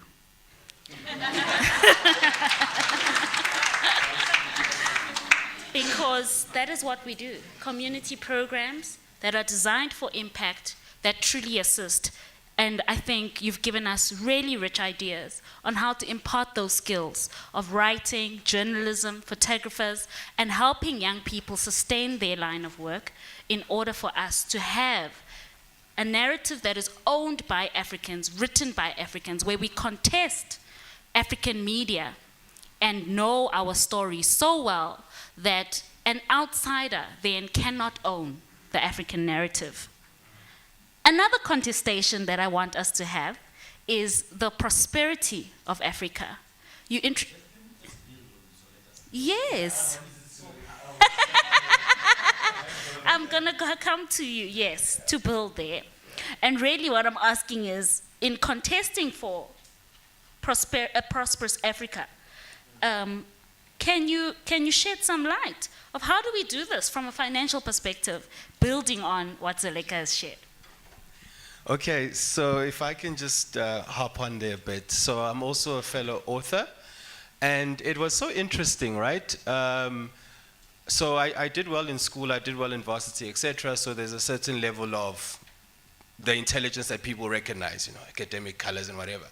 But when I said, okay, guys, hey, I've written a book, I was like, oh, okay, all right, everyone can write a book.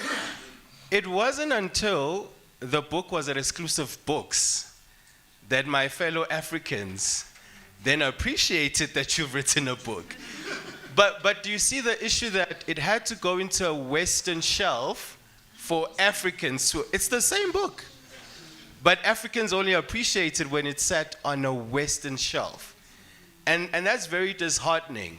And by the way, yes, I agree that it is a context. So one of the things was, so I did economics, and then you hear of Keynes and Friedman, so that's like the West, right? And then there's a Singapore miracle story, there's a Chinese American miracle economic story. And then I'm like, okay, so with all the professors we have, with all due respect, where's the African perspective on economics? Or the context of Africa in economics? And then that also translates to the books that are written about money. I'm sure all of us know Rich Dad, Poor Dad, et cetera, but where's the African book about finances from an African perspective? Another thing that I did there was I start every chapter with an African proverb. Not South African proverb, African proverb, right? This is Asante, it's Ghana type of thing. Because when you study, so I'm an avid reader, Proverbs are always from Greece, which, by the way, got it from Ethiopia and Egypt, but that's another story. Let's not go there. So Proverbs are from the Greek guys, and then they go to America, and then it's Confucius, and Buddha in Asia. But where's the African Proverbs? Where's the African wisdom? So that's what I was trying to fight in share. And another thing that's interesting, every author, I believe, has a bias when they write. So I get the whole I don't see color people, it's fine, whatever, but we all have biases. And there's so much bias in my book that the character's surname is Tagazelo Sam, or my clan names. Because there's a bias in everything that you share. It's your lived experience, etc., etc. So, yeah, and touching on Dr. Moyo, for me, we need to do a diagnostic on this money issue. And one of the tools or the questions that I ask in the workshops and whatever I do is, would money marry you? Right? Think about it. Would money marry you? Would you be a good husband or wife to money? Right? Think about it. Do you spend time with her or him? Like, do you sit there and you know where your budget is going or your balance sheet is going? Do you have goals for her? I mean, I don't think any of us want to be in a relationship and we don't see a future of where we're going, right? So those are some of the diagnostic tools of, because if money won't marry you, let's say you're hopping on the love of money is the root of all evil, right? That's a mistranslation. It's the greed of money is the root of all evil. So check that first before the money from the job comes in or the money from the business come in. Because even if you get the greatest opportunities, chances are we'll see you on I blew it if you haven't fixed the foundation and the underlying core of that. So yeah, so I just wanted to touch on that there. All right, and then in terms of prosperity, for me, it's a weird one. I want to start it here. What validates Africans? What validates you to say that I am now prosperous, I am now successful, I am now wealthy, right? And from what I do, because I also do coaching, and when I speak to people, I realize that people are trying to fill spiritual issues, emotional issues, mental issues with physical items. There is no amount of physical items that you can buy that will fix a spiritual, emotional issue. And the saddest thing, this is being recorded, but it's fine. Let me be honest. The saddest thing is the nations that took away your virility and your pride as Africans are the same nations that we then go and bestow with our hard-earned money to try and buy back our essence and our pride and our substance as Africans. Isn't that weird? Right? So before we discuss prosperity of Africa, I think we need to know what does that look like and how do we validate ourselves? Does prosperity mean that all of us in this room now have a Mercedes?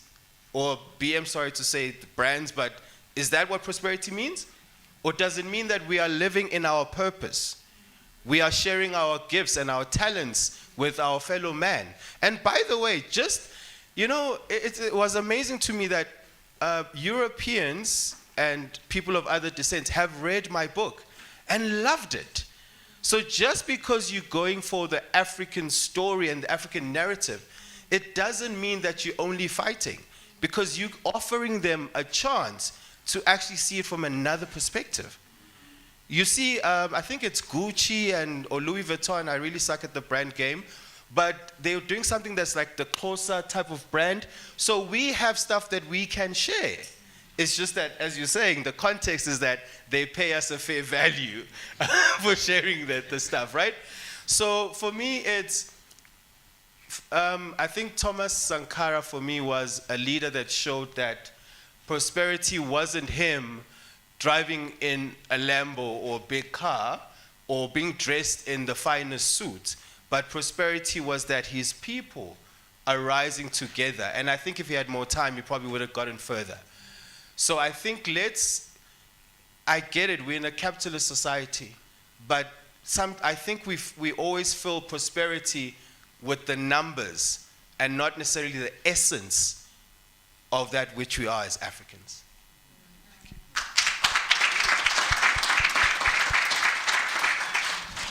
Wow, thank you so much. Dr. Moyo, you desperately wanted to weigh in as well, so let me give you that.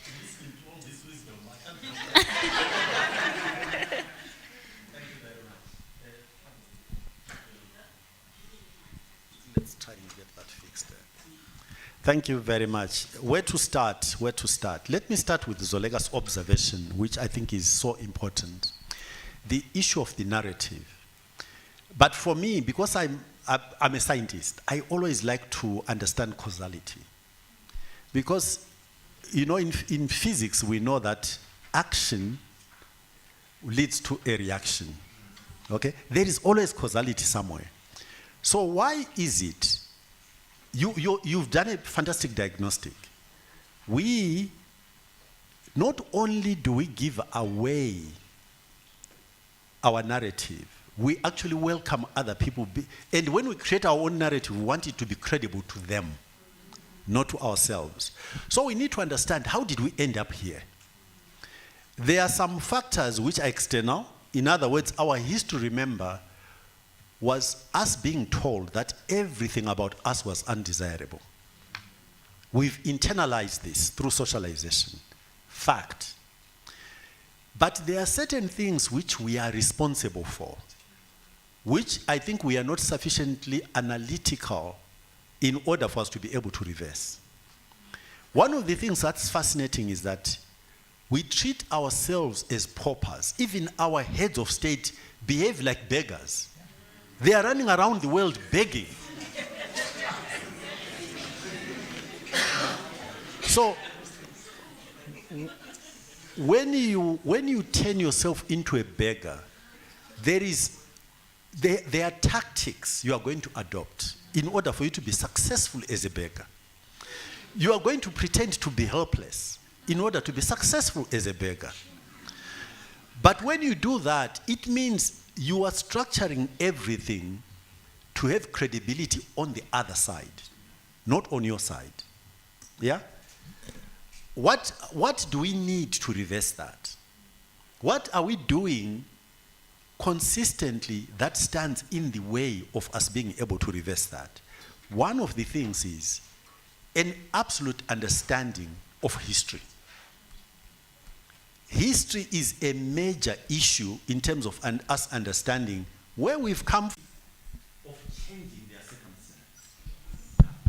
So, Nkosana has a bit of money. He gets married or has children, whether he's married or not. Maybe it's not an issue. Okay?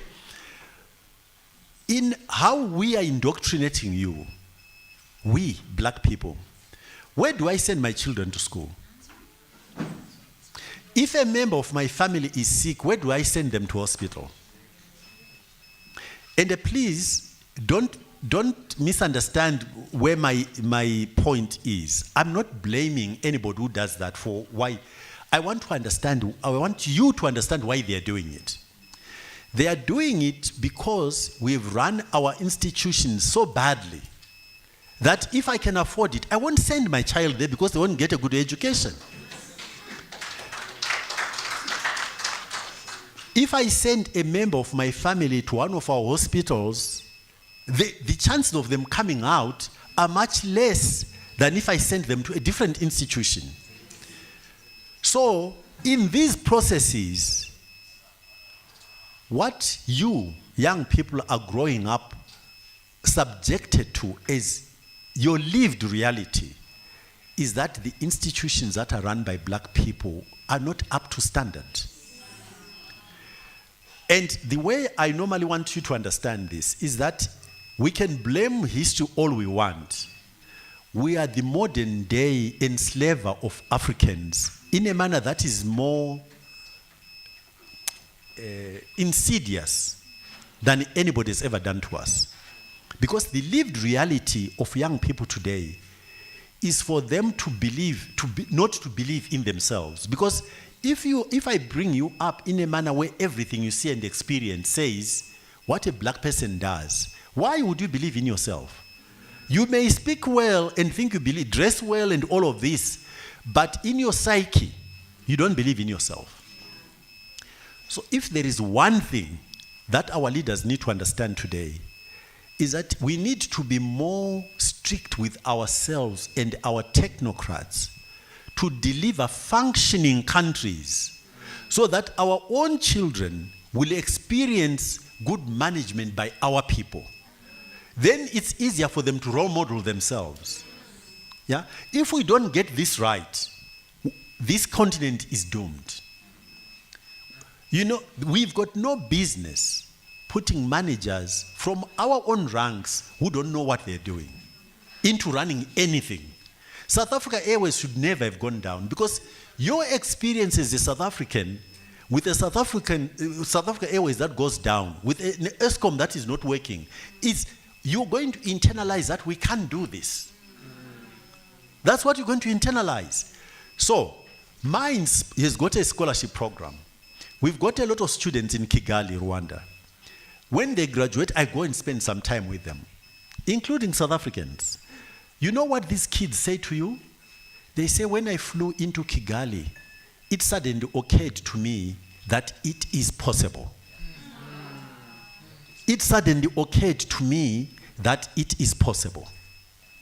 Because they can see an African country, an African city, which could be anywhere in the world. It's actually better than other cities anywhere in the world. And then they say, okay, if they can do it, so can I. It is possible. So the issue of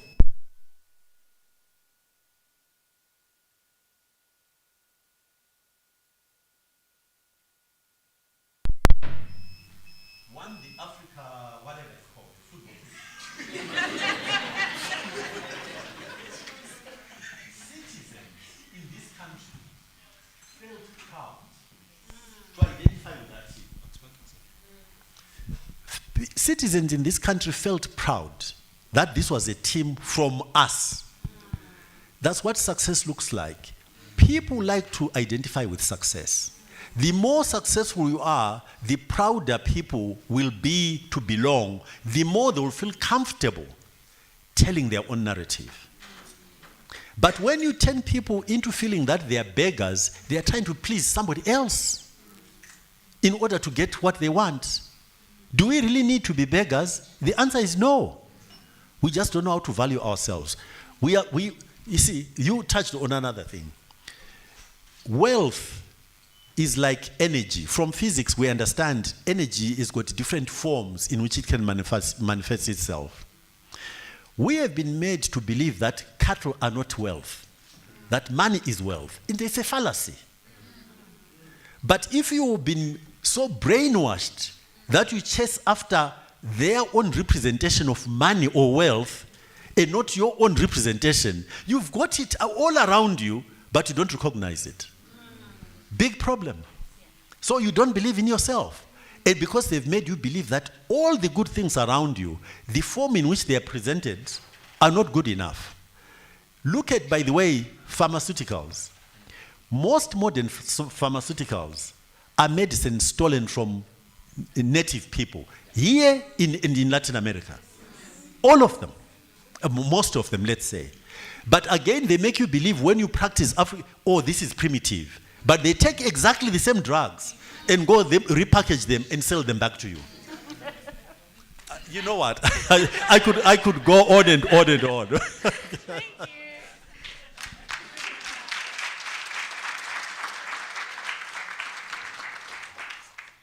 I just want to summarize some of the things that we've heard on our panel today.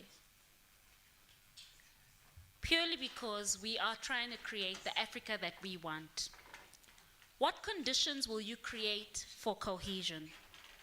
How will you build an Africa for Africans? Will we be deliberate in narrating Africa's story?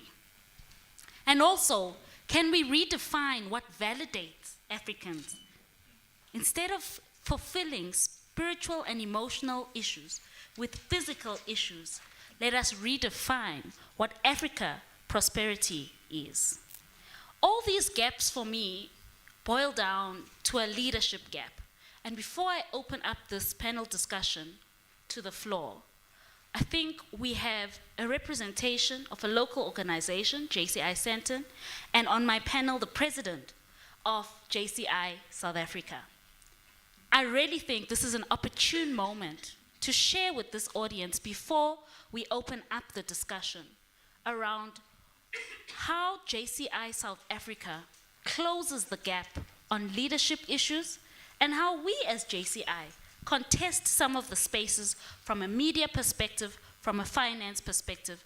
Please, President, share with us some of the programs and projects that JCI South Africa is busy with. And I just think even the people online today would need to know a little bit about our organization before we come to a close. Okay, thank you so much. At the same time, I'm an bongiwe man. I had to. So the topic of, I'm going to come to your question. The topic of leadership for me is it's a touchy one. It's a very personal one for me. And when we talk about, economic space, social spaces and things like that, the one question that always comes to mind is how? What is the how? So when we talk about redefining, there's an action that must take point, that must happen. If we're going to call ourselves leaders, who's following you? If you don't have somebody who's following you, you're just going for a walk. So, and people follow people who take action. The same works with emotion. Emotion follows motion. So when we leave this room, I hope that a certain emotion would have been stirred that will lead to action. I remember something that my mom once called me one time, and I laughed so much. She's like, "Hi, when I was basically meaning that I don't listen." And I think at some point, it's necessary. Some desserts need a little bit of salt. Some desserts. I remember the one time somebody made a potjie course and they put yogurt into it. I'm like, why are you putting yogurt into a meat dish? All things in moderation. And I think one of the things that, as Africa, it's good that we have different aspirations, but we must be careful that the aspirations do not divide us. Our own ambition can be our own enemy. So we need to, some of the things about master plans that's a big risk, is like it's a shotgun. A shotgun will only cause harm when you're up close because the pellets spread. If we think like leaders, we must be taking a sniper approach, because a sniper approach means I shoot from here, I hit you 500 meters away, and I still have the same impact. The bottom line must be impact. So I think to a degree, we must look at those things that are going to give us the most value for one bullet. Because for far too long, and with the South African story, we've spent too much ammunition and have gotten nowhere. Perhaps the analogy of ammunition is fitting for Africa because they say we are a continent that fights amongst ourselves. And we should get to a point where we stop the they say. I'm not in competition with Zolek. I can't be none in Yabona. How can I compete? I'm not in competition with Dr. Moore. You hear. But there's a place where we can work together and we can move forward. Now, the biggest challenge is that to work together, there's one very important ingredient that I find young people lack sometimes: the ability to listen attentively. We need to listen, and not just only listen, but ask ourselves, what are we listening to? So when we're listening to someone speak, we must ask ourselves, is what this person saying, does it make sense? So one of the programs, and I might sound a bit controversial, and it's being recorded, that's the problem. So as JCI, we have an initiative called the JCI Rise Initiative, which is to rebuild, invest, sustain, and evolve economies. Brilliant initiative created here on the African continent. And for me, it's like a pair of sneakers. Everybody needs shoes. And maybe the JCI Rise Initiative is, you choose what brand it is. So let's say it's a pair of sneakers. Some people, Stan Smiths, I know you're not good with brands, but neither am I, but this one I excel at. Stan Smiths are very nice sneakers. But for me, they're not very comfortable. I can't be in them for too long. But I can be in a pair of New Balances the whole day and not feel like I'm wearing shoes. The bottom line is that I'm wearing shoes. So our initiatives must be specific to whatever community we come from. It is absolutely pointless, like what Dr. Moyo, you were saying, and the analogy that you made of, cattle is capital. I cannot allow, and I don't want to use the example of somebody from the West, but I cannot allow the West to tell me that because I have 1,000 sheep and 500 cattle, I am primitive and I am broke. According to whose economic system am I broke? You understand? So, my broke and your broke are two different brokes. Our definitions are broke. It's completely different. It's like playing football. Football, if you watch PSL and if you watch Premier League, it's two different things. Same game, two different things, played by two different sets of rules. Here we'll kick you and we can get away without getting a yellow card.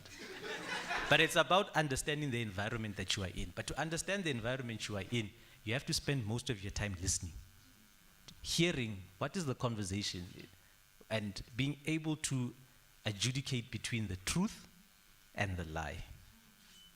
And as a leadership development organization, I think the way our organization is structured, it's very beautiful. You cannot be a leader forever. The principle of 1 year to lead teaches you that you are a flavor, you are like Frisca. That drink, I might have exposed my age now, but there was a drink that was called Frisca. Yes. It was hot and happening when I was 14. When I was 15, it was finished. So you can only have impact. Know that your time as a leader is limited.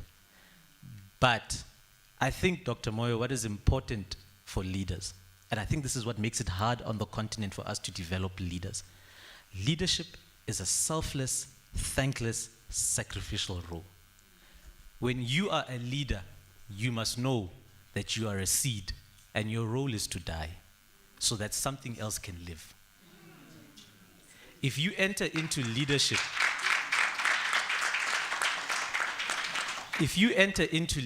and your mentality is about legacy, you're in the wrong game. Go start a circus somewhere or start something on the side. Every leader that comes and goes, you must remember you are going. And that going doesn't mean have a nonchalant attitude towards it.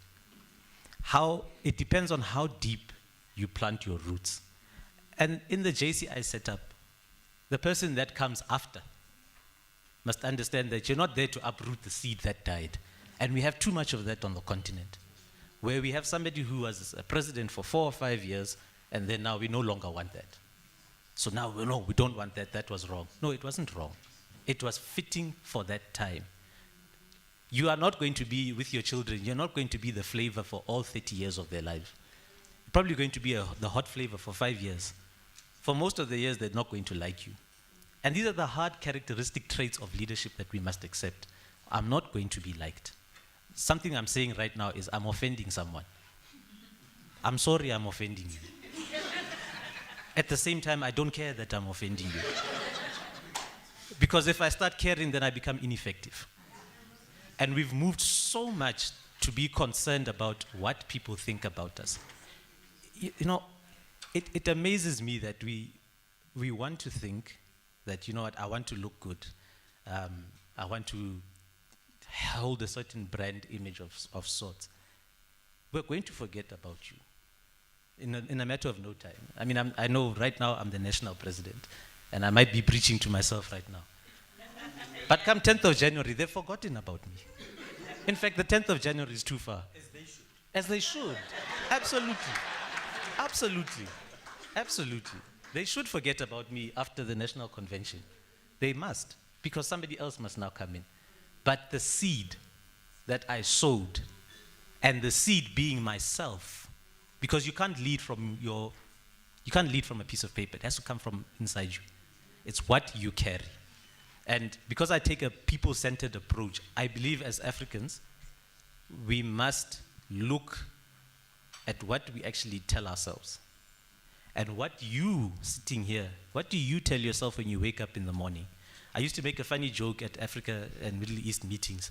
Every time I'd stand up, I think that's what Rufio wanted me to do today.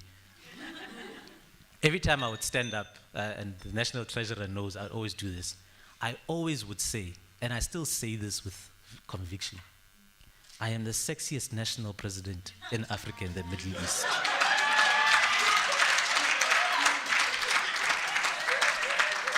It's not my problem you have bad taste and you don't recognize it. It is what it is. And we must take that approach as Africans, that we are good at what we do. We are people of excellence. We will get the job done. And we will get it when we get it. Not when I say when we get it, I don't mean now African time. We must change that narrative of African time. We must start questioning that narrative of African time. Yes, the funny thing about time is a construct. We must realize that the things that people say about us are a construct that you did not build. Let's build our own constructs. Thank you. Thank you.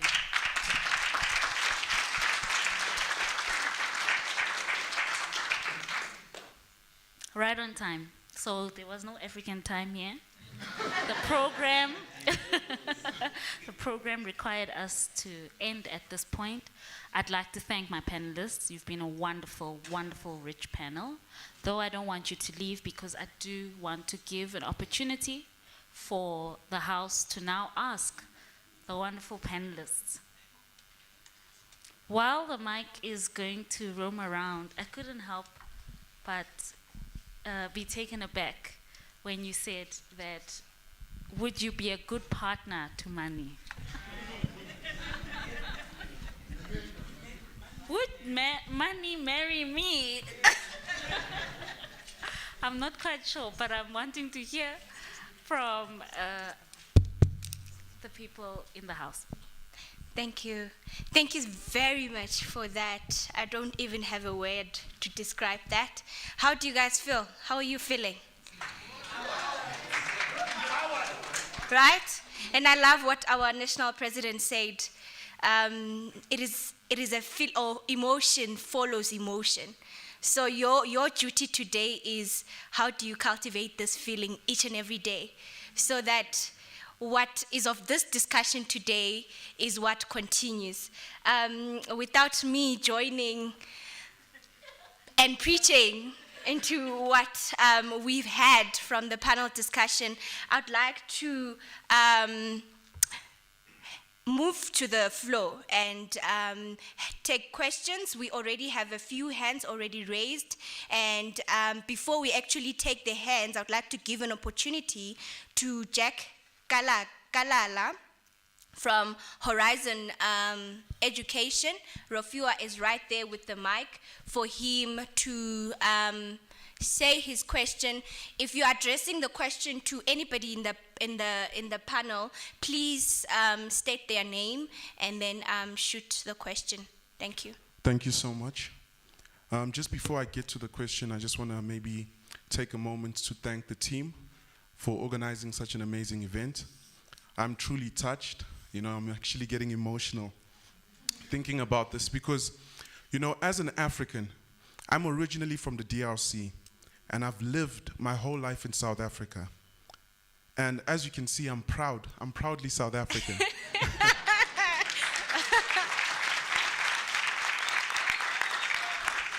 Because I understand that what we identify with is not necessarily something that can limit people. For example, if I ask you, what is an African? It's a simple question, but very difficult to answer. There was a quote that was mentioned when one of the speakers was speaking. He said, "You are not born an African.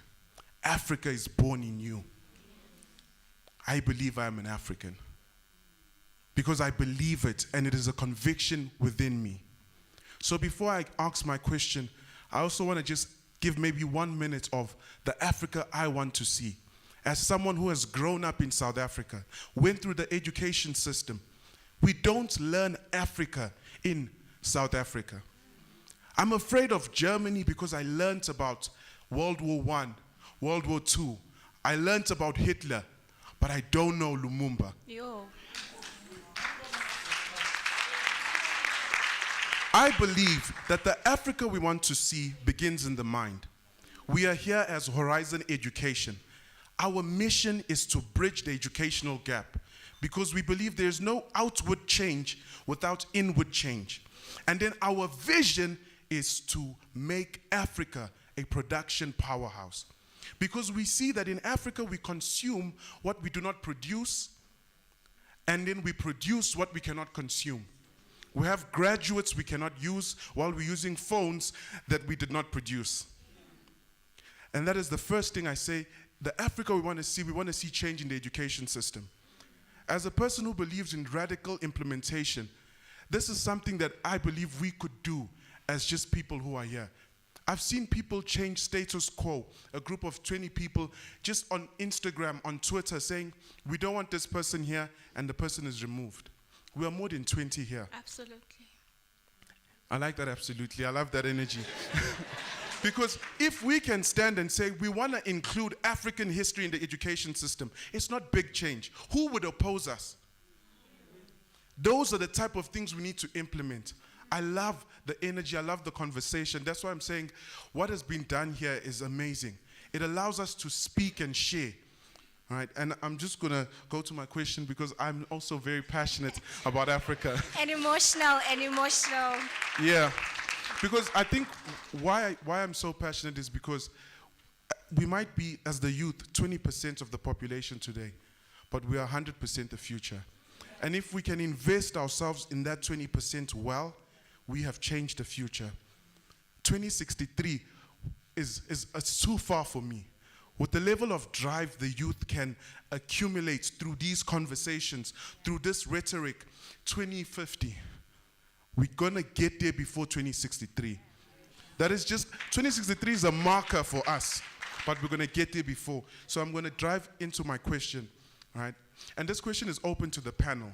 As Horizon Education, we drove yesterday night from Durban here just to ask this question. How can we collaborate? How can we work together? Because we believe that collaboration is the new competition. If we want to compete outward, we need to collaborate as Africans. So that is our question to the panel. How do we move from here and collaborate? Thank you.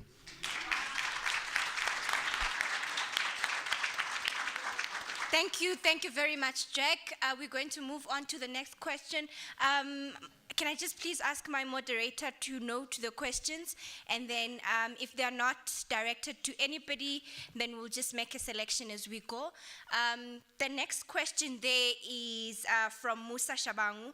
Musa is is a young political leader, actually. Musa, please take it away. No, thank you very much, Program Director, all protocol observed. My name is Musa Shabangu, a member of JCI. Well, before I enter to the issue of my question, I think it would be very, very fruitful to put this particular 2-cent input to say that whilst we are still at the topic of 2063, the Agenda 2063, we must note that whilst we are fighting, because we are in a fight, comrade, rather, colleagues. Yes, comrade. So we're in a fight and we're not going to win that fight through rhetoric. But we must understand the fact that we're not going to fight as the generation of 1976. Our new AK-47 is education. That is the first thing we must note. So going to the question that will be served to the entire panel, is that how do we make sure that we get a people-driven development in Africa? Because we can't be saying that we want an Africa that is developed, but we are still in an Africa that is colonized. We want a decolonized Africa whereby if you want to write a maths examination, you can write that maths examination in isiZulu. If you have a task in science, you must be able to have a question paper that is written in isiXhosa. That is the decolonization that we want when we talk about the Agenda 2063. But the main question at hand to the entire panel is that in assuring that we get a people-driven development in Africa, a strong and influential global player in the entire globe, rather, how do we attain the generational machine, which is the generational mix? You will be finding old people there in parliament, but they do not want to leave space for young people to also raise out their voice in a formal manner. So the main issue at hand and the question that I would like to emphasize is that how to attain generational mix. I thank you. Thank you very much, Musa. And then one more question from Lungelo Dube from Afrofresh. Please take it away, Lungelo. I'd like to greet everyone on the floor. My name is Lungelo. I'm the founder of Afrofresh. We are a community-based non-profit organization. We work with communities to empower. We work with communities to uplift, and we educate them. We started with environmental topics, but now we're moving on to capacity building and other things. Uputi touched on a point that I wanted to ask, but for me, it's as Africans, why can't we make space for people that look like us and people that understand our struggles? Because what I pick up is when people get to the top, they get very greedy and they want to hoard everything. And as Africans, we know the struggles of our people at the bottom more than anyone else, but it becomes very elite and it becomes very VIP and it becomes very, if you're not part of the circle, then suffer and then everyone else eats alone. How do we change that narrative of making our own African people? I mean, it's not just government or people at the top, but you see it in the township. People get the opportunities, they don't want to share. They make new friends. It becomes a new thing. Those that are hungry, they'll be hungry alone, but everyone else that's eating eats alone. How can we change that narrative for our people to care more for their people and look out for their people more? You know, white people look out for each other. Chinese people look out for each other, but black people would rather you'd rather see someone that you know that you can help and not help them, because I don't want them to be better than me. How can we change that mindset? Because that's really killing us as Africans. You have people that hoard everything and you have everyone else that's suffering. But the ones at the top, they do understand the struggle, and they understand the struggle at the bottom, but they're not doing anything about it because, you must work hard. But it's not just about hard work. Thank you. Thank you very much, Lungelo. So we're going to move to the answers, and then from the answers, we're going to take questions from our online platform. Once we're done with the online platform, then it's going to be a freestyle in the sense that everybody else can proceed and ask their questions. Please take it on, my moderator. Thank you. I'm going to abuse my moderation rights and answer Jack's question first. How do we collaborate? I'm the partnerships director of JCI Sandton. We can sign an MOU today. We need exactly, you see. But let's start with Jack's question. How do we collaborate? Zuleika, I'm going to start with you and allow the entire panel just to give a short answer. How can the education technology company that drove all the way from Durban collaborate with each of our organizations?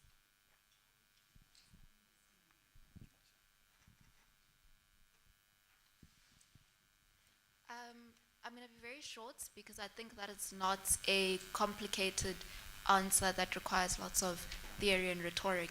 I think that we just also, because one thing I've noticed in some of the spaces that convene young people is that young people may know how to network, but don't understand how to sustain networks that are created, right? So for me, you just need to focus on networking. like literally wanting to collaborate is as simple as approaching the person in charge of partnerships. It's not complicated, it's not complex, it's just a manner of approaching and being able to sustain the relation that's created, right? People don't understand that working relations are not just, especially when you deal with critical issues that pertain to changing the world, for instance. The working relations you create are like working relations for the long run. They're not for like, oh, first financial year, second financial year.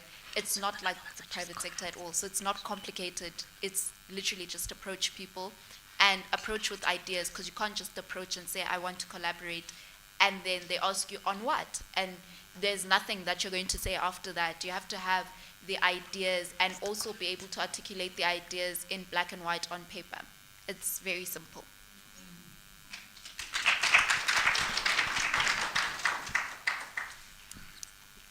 That's what she said. She said it correctly. I think Horizon Education, we first met in Durban. You're here now. We'll see you in Cape Town. You're doing the right thing. That's exactly how you collaborate. Because now we see you. We see you seeing us see you. Thank you. I suspect that Jack knows Karin, my boss. Yes? Okay. You don't know each other. You come from the same country originally, so an assumption on my part. So let me tell you, I think from the example you used about education and World War and Hitler and not knowing Lumumba, I've got a feeling that your organization could play a part in our leadership development program. We run a scholarship program where we want Africans to study on the African continent, but not in your own country, so that you can go out there and fall in love and marry foreigners. Because that, your personal challenges will become continental and national challenges. And when you solve the one, you'll solve the other.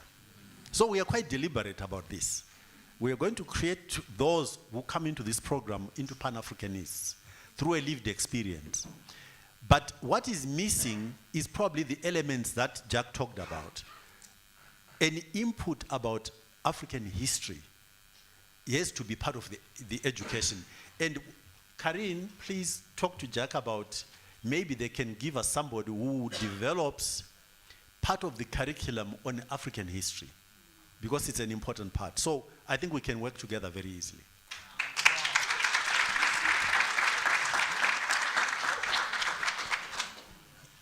Okay, so, for me, I also have a very similar issue. For example, my son, currently, he hears Zulu perfectly, but he struggles to speak it. The schools we send them to, right? And then when we go to YouTube and we're trying to find Zulu stuff, it's pretty much the Lion King in Zulu.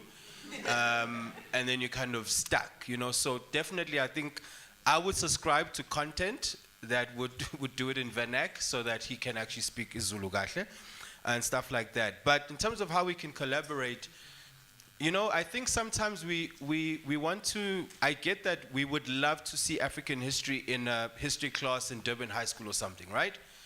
But what I found to work, because I would love to see financial education in school, right? So I started making noise outside. I developed the material and the stuff outside and got it to a level where now we got into schools via certain donors, and we kind of having the conversation with a principal, with a district manager, rather than just saying we're going to strike until the whole system. So once they start seeing it happening in the small frame, then they want to collaborate, because a lot of times when young people pitch to you, right? I'm also young, but yeah, technically, whatever. But when they pitch to you, I think sometimes they haven't done enough to get to a stage of pitching, right? So you need to create your own value proposition, create your value, and then say, the value that I bring with your value now makes this thing better.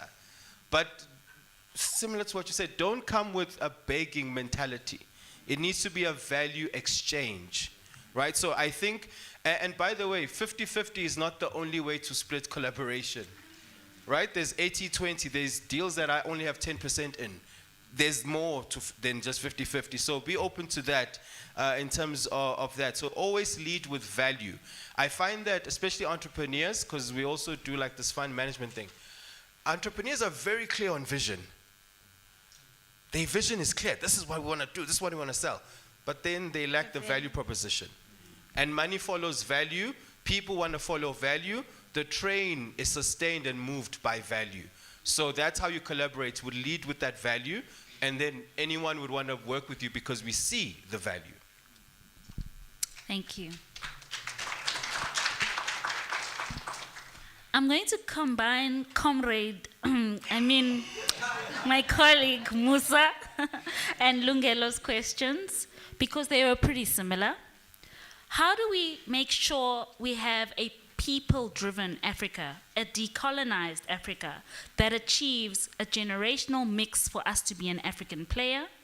Lungelo asked us, can we make space for people that look like us and change the narrative where, as Africans, we care for each other rather than destroy each other? Again, I'm going to open it to the entire panel.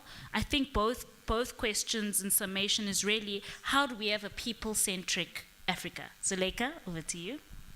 Thank you. So essentially, to touch on the second part of the question, first, when you assess why the leadership in the continent hoards resources, why we have a culture as Africans of not caring for each other, where we look at other people and we're like, no, white people support each other, white people will hold the ladder whilst the other one climbs the ladder instead of like stepping away and letting you fall with the ladder, right?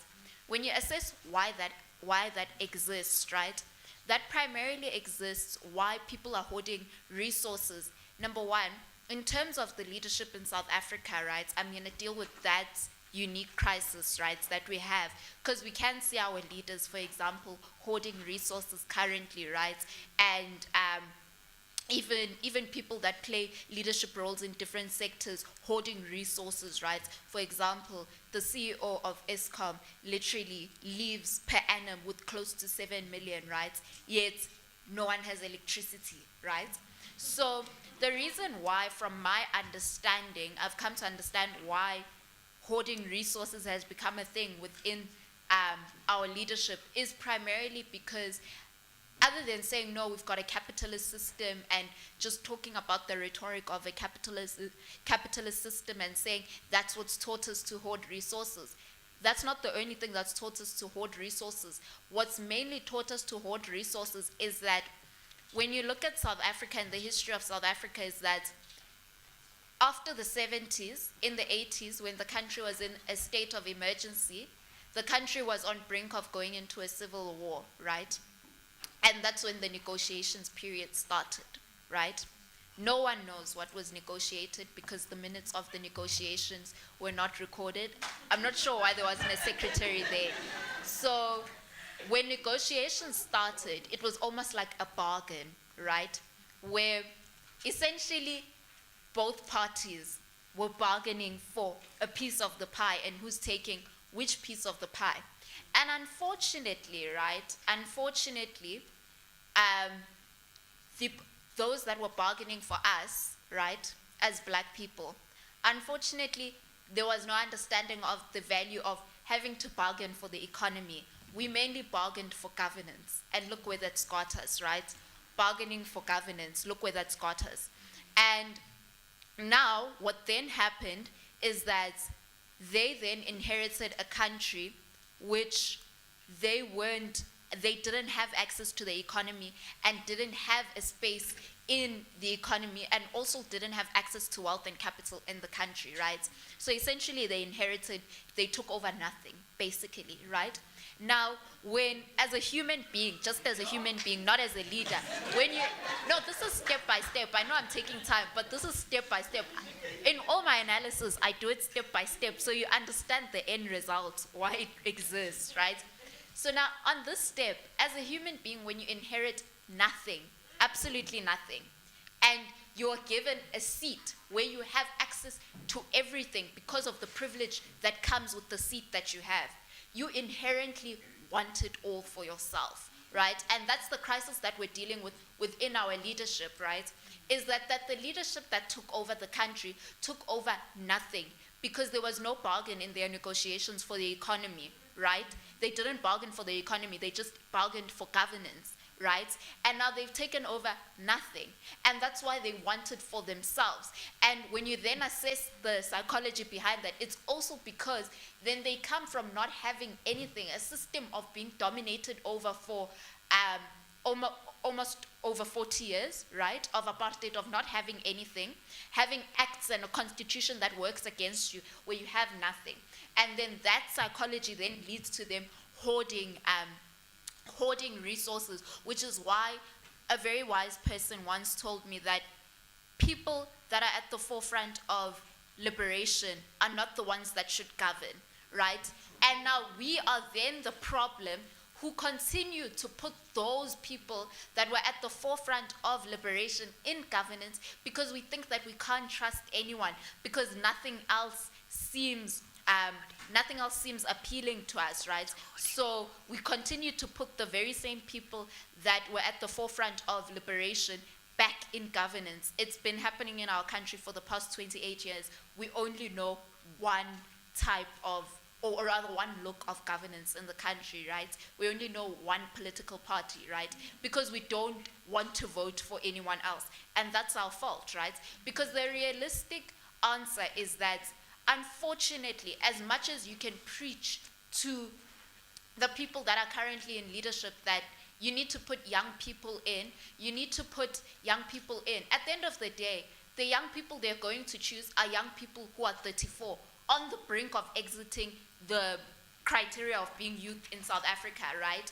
And they're only going to pick like 5 of them in a room where essentially then they remain the dominating voice. And that's unfortunate. And to be realistic, it's not going to change. At the end of the day, I think that it's very important that you understand that someone who has been hoarding resources, right, for the past 28 years, for themselves and for their own benefits, is not going to change today because you've asked them nicely to change, to give you a piece of the pie. That's unfortunate. However, you then need to change and stop putting the same person in governance, right? So the whole issue of how do we have people-driven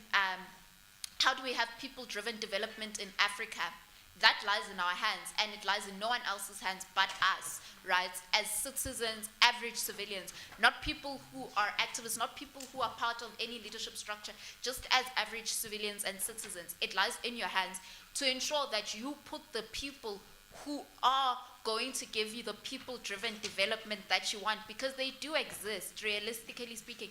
They exist, right? It's not like you're going to pick them out of some dark hole. They exist. It's just that they are not credible enough to you because you've been taught that they aren't credible, right? And they're not going to be credible to the entire world which you want to appeal. There was an analysis of that we're beggars, and as beggars, we want to appeal to the people we're begging to. So you've been taught that the people that will give you what you want are not going to be appealing to the people that you're begging at, right? At whose hands you're begging at. And the reason why we don't have that people-driven development and we have leadership that is hoarding resources, and this is going to be a very controversial closing, and it's okay. It's all primarily our fault. Whether you like it, whether you're comfortable with it, it's our fault because we're the ones that put them there, and we continue to sustain their role there, and that's that. And we're the only ones that can actually remove those people and put other people, because the people who you have in your current leadership structures are not going to change the system at all, and they've created systems that work for their leadership, their type of leadership, and they're not going to change it for you, because to them it's a question of who are you to them. Why should they change it for you? And why should they change something that for the past 28, 29 years of this young democracy has been apparently working in their eyes? Why would they suddenly want to change it? So it's so unfortunate that you can't do anything about it. But what you can't do is put different people. So that's just my analysis, you know.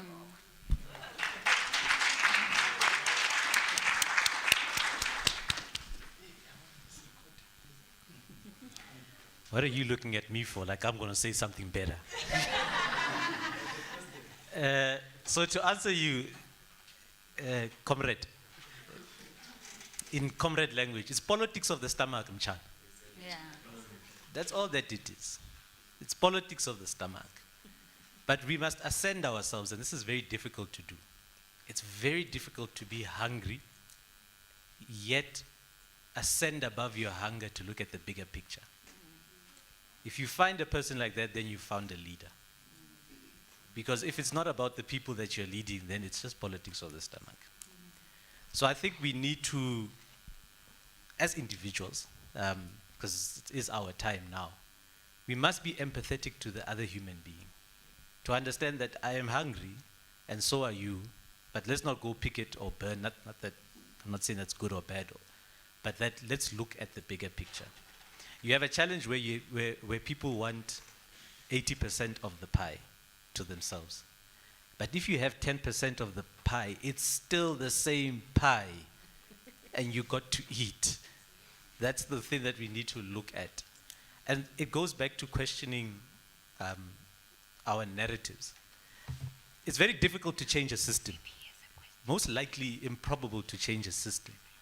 But it's very easy to change yourself if you are willing to change yourself and how you perceive and how you look at things. So as she's talking, because of how I perceive myself, when somebody says to me, it's not possible, yeah, you provoke me. Because when somebody says to me, it's not possible, now I want to prove it's possible. It's not that I'm against what you are saying. I'm in full agreement with what she's saying. The question now becomes how. If I, as a leader, can influence you to look at the problem with a solution mind by addressing yourself and addressing your involvement, and I might just be a little bit political, I think the first mistake that young people make in this country is the choice to not vote. I do not understand why young people choose not to vote. You are foolish. I'm sorry to use that word.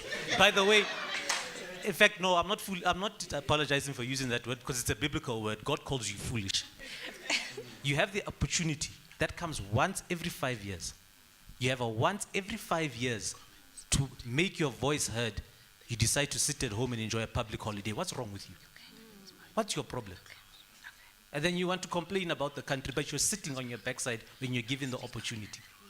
It's like playing for a soccer team, and it's the one time the coach says, the one time I can be the most useless person. And if you've played sport and team sport, and you know that you are not good, they were just being kind to you. There was one time where I was allowed to play for the first team in hockey, where I came on as a substitute. Mla, my brother, did I not run that match? I ran like crazy because it was my one shot to really get involved and to make a difference. Now we have that one opportunity.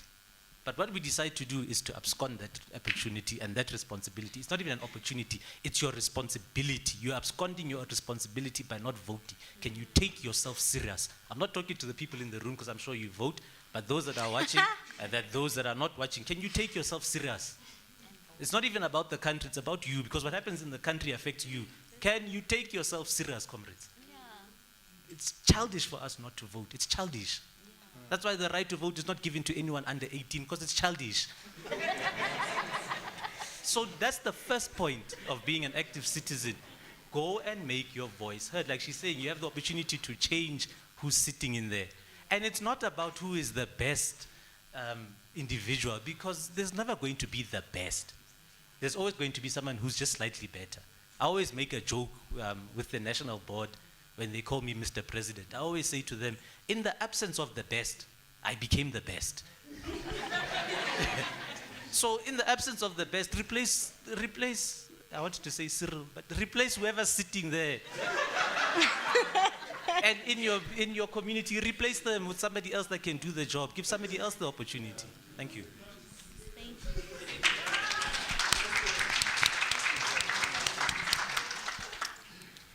So I'm going to depart it slightly, hopefully not too provocatively, from this continuing agreement. I want to disagree with the president here, okay? On one item only, politics of the stomach. I don't think it's politics of the stomach. If it was politics of the stomach, the level to which they hoard and steal would be measurable compared to what they need to satisfy the stomach.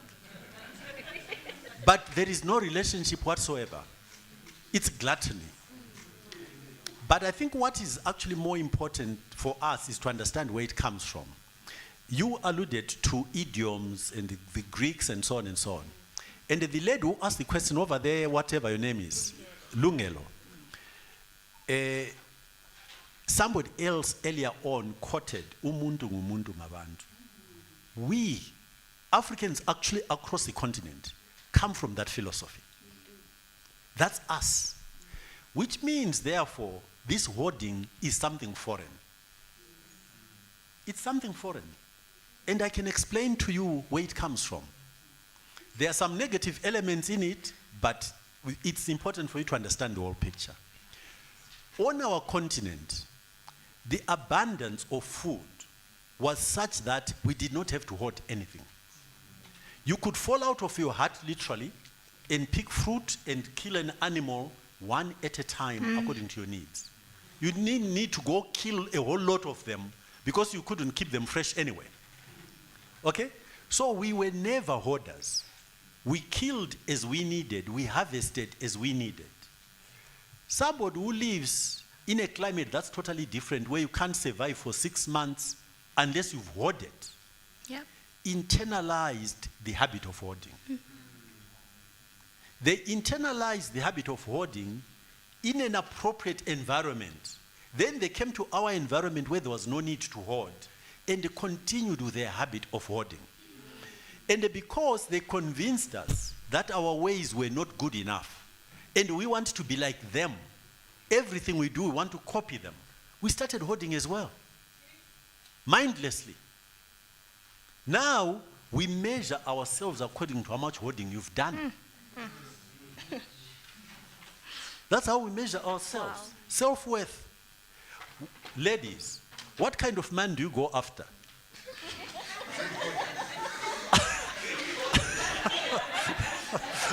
Okay? Yeah?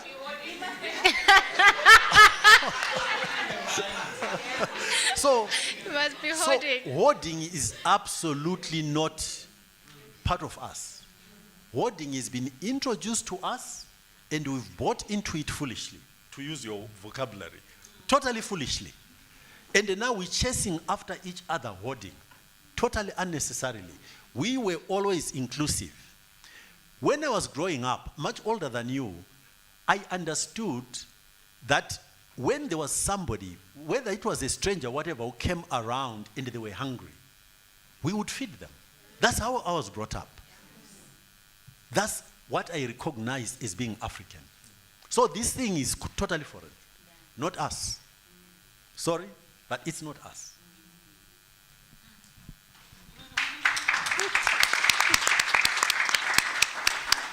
All right, so being, I guess, an economist, I'll go from the economic angle of it, right?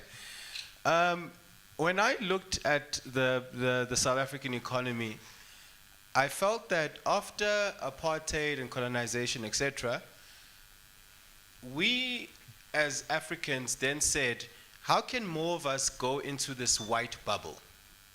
So this white bubble economy has been created, and how can more of us go in? But the problem is it was created for the minority. And I think the reason once you get into the white bubble, you close the door, is because it is for the minority. It is not for the majority. There's a president, I won't say which country, who admitted the fallacy of this trickle-down economics that has been taught that, yeah, if you let the wealthy get wealthy, some crumbs will eventually get to the poor. And he said, no, you actually have to build from the bottom up and build the middle out.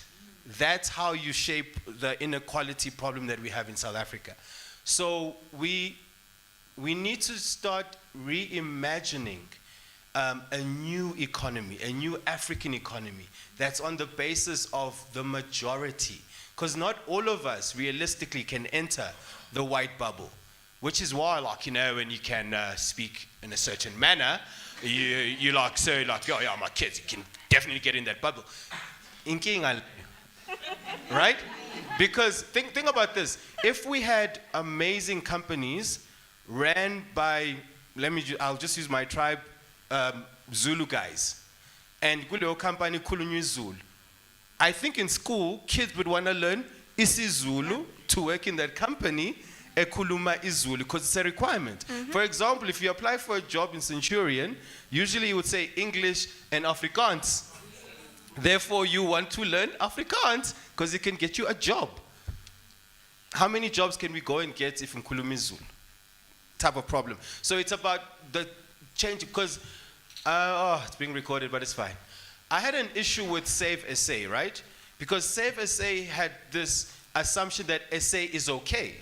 And I was like, no, SA is okay for you. But we have the highest inequality in the world. So it's not okay for most South Africans. Therefore, we need to reimagine a South African economy, not save the current one. Right? Okay, so that's the economic side of me. Cool. Close the gap. I think Dr. Moyo put it well. In order to close the gap, for me, it's all about changing the environment. For example, I think I can use his name. I'm not saying anything bad. Sandile Zungu, right? Grew up in Mlazi. I'm also from Mlazi. Grew up in Mlazi. Fortunately, I think in late high school, he got a scholarship or bursary to study at Hilton or Michael House, one of the two fancy ones, right? And then he became a billionaire and stuff like that. And then people will turn around and say, okay, but if Sandile Zungu made it, then what's your excuse growing up in Mlazi to not make it, right? But I'm like, that's not a fair yardstick. Because if I grew up in Umhlanga, you know, out of 100 of us, probably 95% of us are well off and okay. Because the environment was conducive to that. Do not judge a whole 100 people on one genius. That's not a fair yardstick. I think Tupac Shakur put it beautifully. You put on the street, but you expect roses to grow. And then I think that's the African economy. You are literally put on the street with no soil, but somehow they expect roses to bloom. So we need to change that environment economically wise. So that's that one. And I think they hoard partly because they can't afford to retire, right? Because if you keep buying and spending beyond your means, then you never want to leave the office because you can't afford to. Think about it. You literally, they cannot afford to retire, therefore they will run those chambers until. But if they could afford to retire, probably they would also prefer to be chilling with their grandkids. So it's about maybe let's help them be able to retire. Okay, so I think I mentioned build our own. A beautiful example I saw that we kind of investigating. So one of the big issues with getting financing, right, is that we are using Western systems to judge African entrepreneurs. Like, so most African entrepreneurs some do not even know a credit score, and those who know it don't care about it. But the funds that we access require a credit score in order to, so you can see that this person is selling cattle or their taxi is really moving and they want to buy another taxi. But because they don't have a credit score, the system says we cannot then lend them money, right? So there's a diagnostic tool called Insights. It's also online and Insta. Just check it out if you have an interest in such matters. But what we're trying to do is saying, okay, so TransUnion, the like, you're not really getting our African entrepreneurs. Here's a tool that will then measure over a period of time the transactions that are happening in their business account. And if we see that every other month you're hitting about 50 or 60 in revenue, and you're left with maybe 10, and you're requiring something that will mean 5,000 per month, then obviously we can lend you the money, regardless of what the Western credit score is saying about you, right? So that's us trying to work in a system and contextualize it for that space. I'm not saying don't have a bad credit score, because we are still in the system that we're in, right? Cool. So that's one of the more practical ways of building, I guess, an economy within an economy that works for the people that you're trying to assist. Because, yeah, the typical black entrepreneur going to a bank with your business plan, good luck. Oh, by the way, another tool that is, for some reason, not mentioned is purchase orders. Purchase orders are far easier to get financing for. An example, De Beers, oh, I love names, probably, sorry. A company, big company, corporate, gives you a contract, right? And they say, we want you to supply widgets. And you can't afford to buy the widgets, but you have the purchase order from that company. Guess what? You can get financing based on the credibility of the company that gave you the purchase order. So now we're not even looking at you anymore, right? A lot more easier than that 15, 20-page business plan that probably no one's going to read anyways. But we're not there, sorry. And then on the spiritual side of things, guys, I think we are all made in the image of God, Allah, whichever persuasion you go with.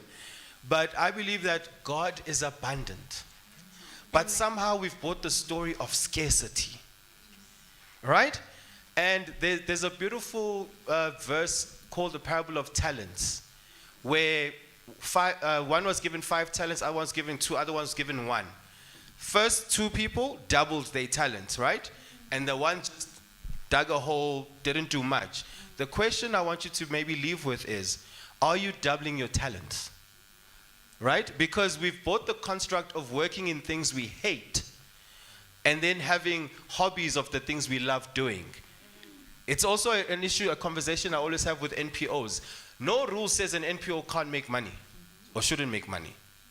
Because I find we know which NPOs make a lot of money.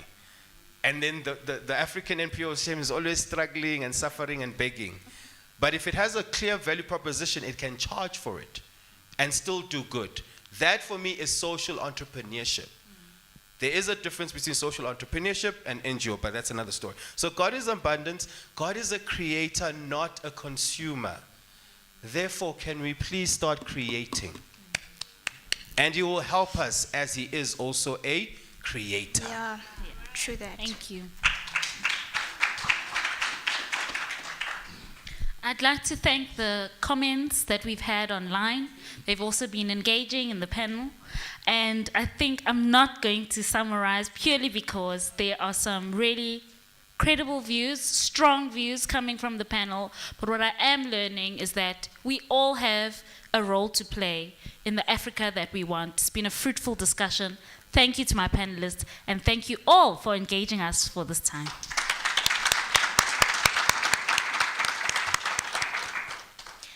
Can we please give them one more round of applause? A big one at that. Thank you so much, Mrs. Bongiwe Bejansiko, and the whole panel for the wisdom, for the emotion, for invoking all of these thoughts that we have with ourselves today. So with that being said, I just want to make a comment, or rather read a comment from our online engagement, or from the people that are joining us online. A specific one really from Vicky, who says, I'll tell you just now. Actually, from Elamie, who says, I think aspiration 6 of AU, people-centered development, is a core one, because all Africans, youth, women, should own development rather than the top-down approach. My better approach for achieving people-centered development is through indigenous knowledge and homegrown wisdom that we Africans accumulate for years. So we need to include our indigenous and African knowledge on our policies to achieve our vision. I think we should see inside, I think he meant to say, I think we should seek inside for solutions. Seek inside or rather internally, for solutions and stop looking externally. With that being said, and with so many emotions within myself and within everybody else, we can get carried away in saying quite a lot. I would like to request our Executive Vice President, JCI Sandton Rofiwa, to come give us a preview, or rather a highlight, of what is the plan going forward as far as JCI Sandton is concerned and the vision of Agenda 2063. With that being said, Rofiwa, please come through.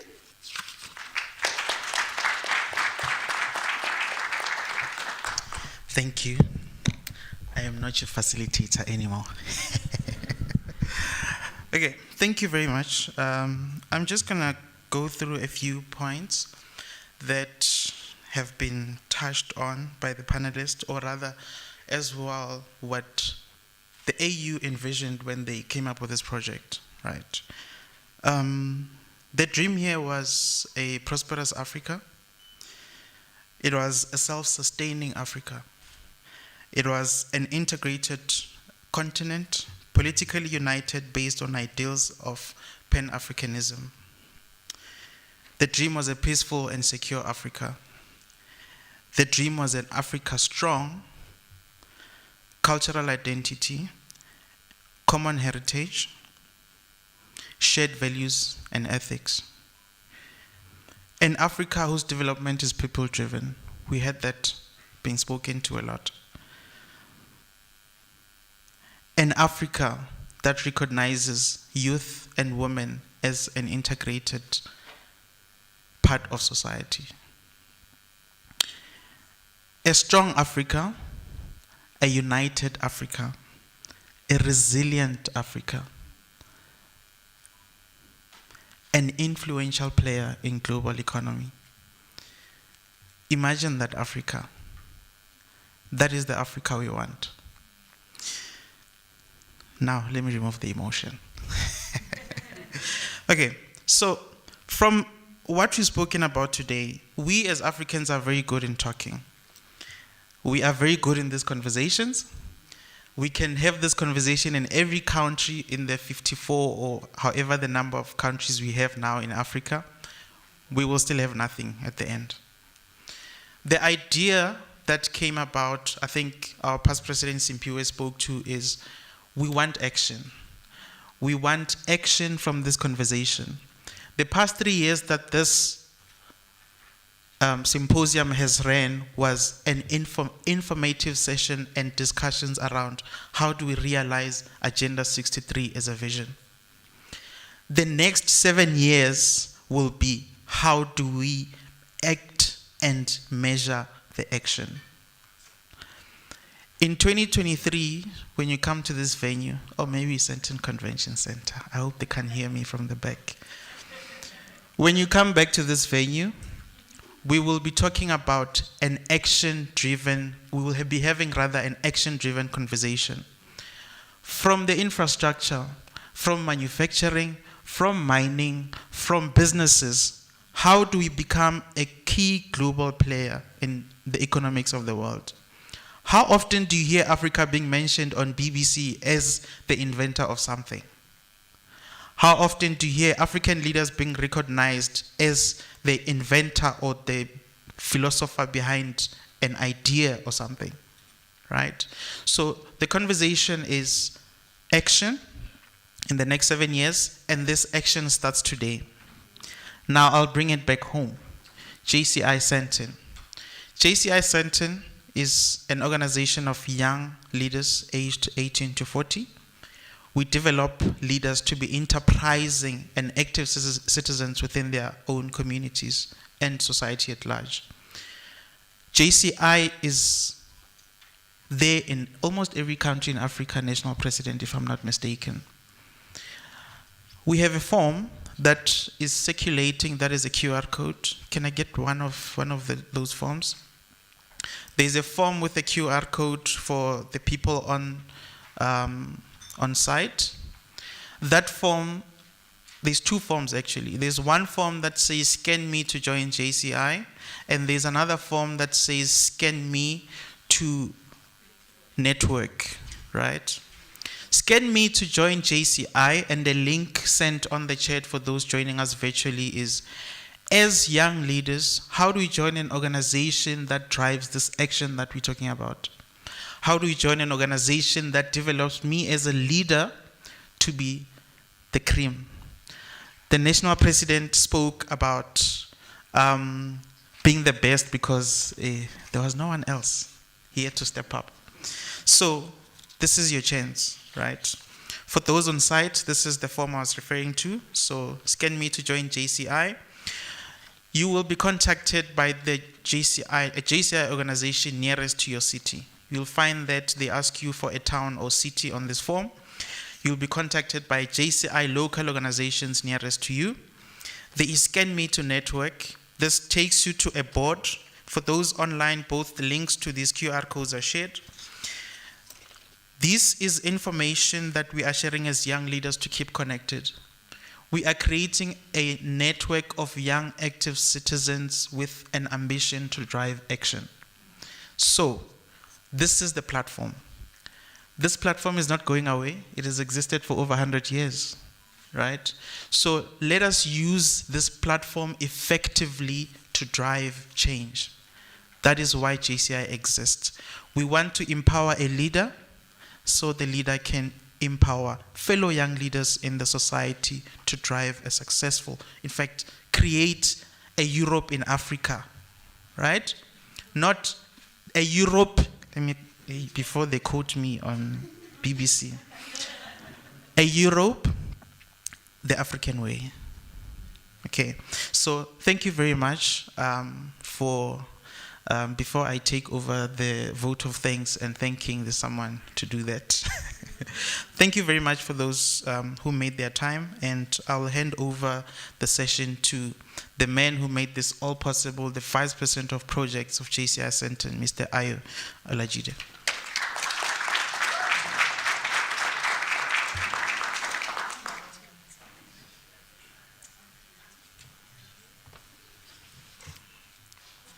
Thank you, everyone. And I believe we all enjoy ourselves today. And for those interesting conversations we had. And by the way, everyone, we are all looking good in our different African attires. And I want to thank everyone that has come here today. Can you just clap for yourself for being here today? Talk is cheap, they say, but me, I'm saying, depending on the value of the talk and the productivity. We have been having this conversation over a period of 3 years, if I'm not mistaken, and here we are right now at the junction of action. Going forward, we want to see people bringing these aspirations into reality. You know, I'm walking out from here this morning or afternoon with one, hope and joy. Why joy? They say when a baby begins to see, that's when it begins to smile. For the fact that we can see it as Africans, it means we can achieve it. If it is not out of sight, it's not out of reach. So, I believe Agenda 2063, all the aspirations loaded in there, they are possible for us to achieve. And that being said, I'd like to thank everyone here. We have a lot of people that are connected all over the continent. We have from Namibia, we have from Lesotho, from Nigeria, from Ethiopia, all over the continent, people join us, and I want to thank all our online viewers. And then the past presidents of JCI Sandton, they are right seated there. Can we please give them a round of applause? And to greet specially is the mother of JCI Sandton, Senator Linda Ben. Can we?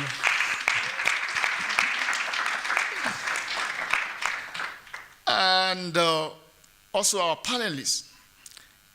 You have done a great job. You have done justice to the conversation. My national president, thank you for coming. Dr. Moyo, and then Zuleka, Mla, and then our very own partnership director, Bungi Beja. And before we just round up, we have a token of gift of appreciation we want to give to our panelists. And I want my local president to do me the honor, Mr. Jordan Sick.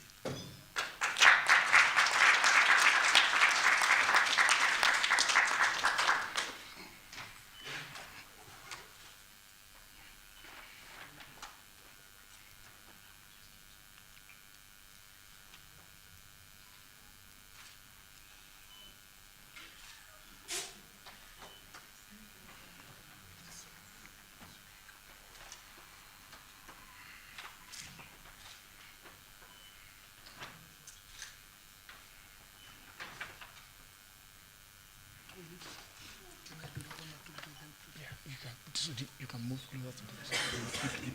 Okay.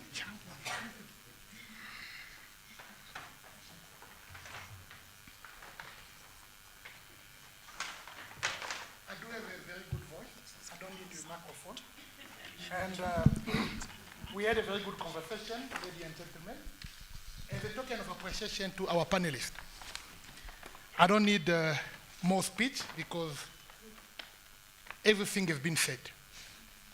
This small gift is just our African way of saying thank you, because you could have been busy to attend other functions, especially on this particular day, Heritage Day in South Africa. But you've accepted our invitation, and you came using your own money, your own transport, because the cost of living is going higher and higher. With petrol price also going up. And we don't have to mention the fact that Dr. Moyo was in Zimbabwe. He had to fly to South Africa, Johannesburg, to honor us. We really appreciate it.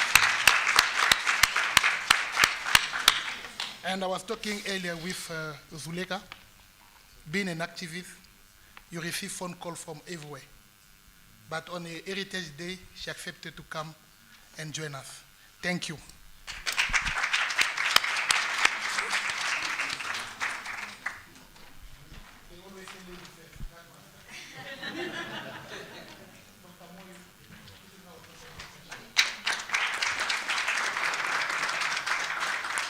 National President, because you are between aeroplane also.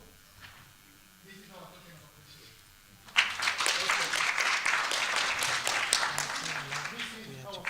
appreciation. You done that.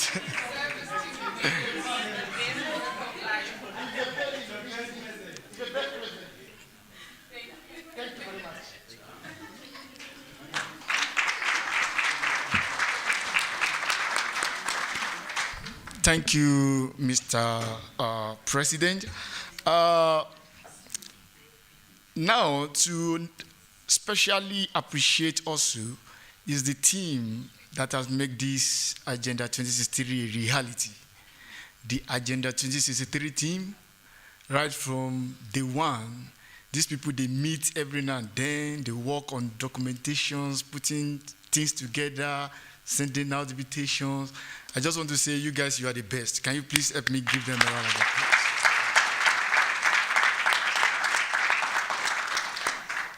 And I would like to say, let's go out from here today and get to work. As young people of the continent, it's time to work so that our talk will carry value. Thank you very much.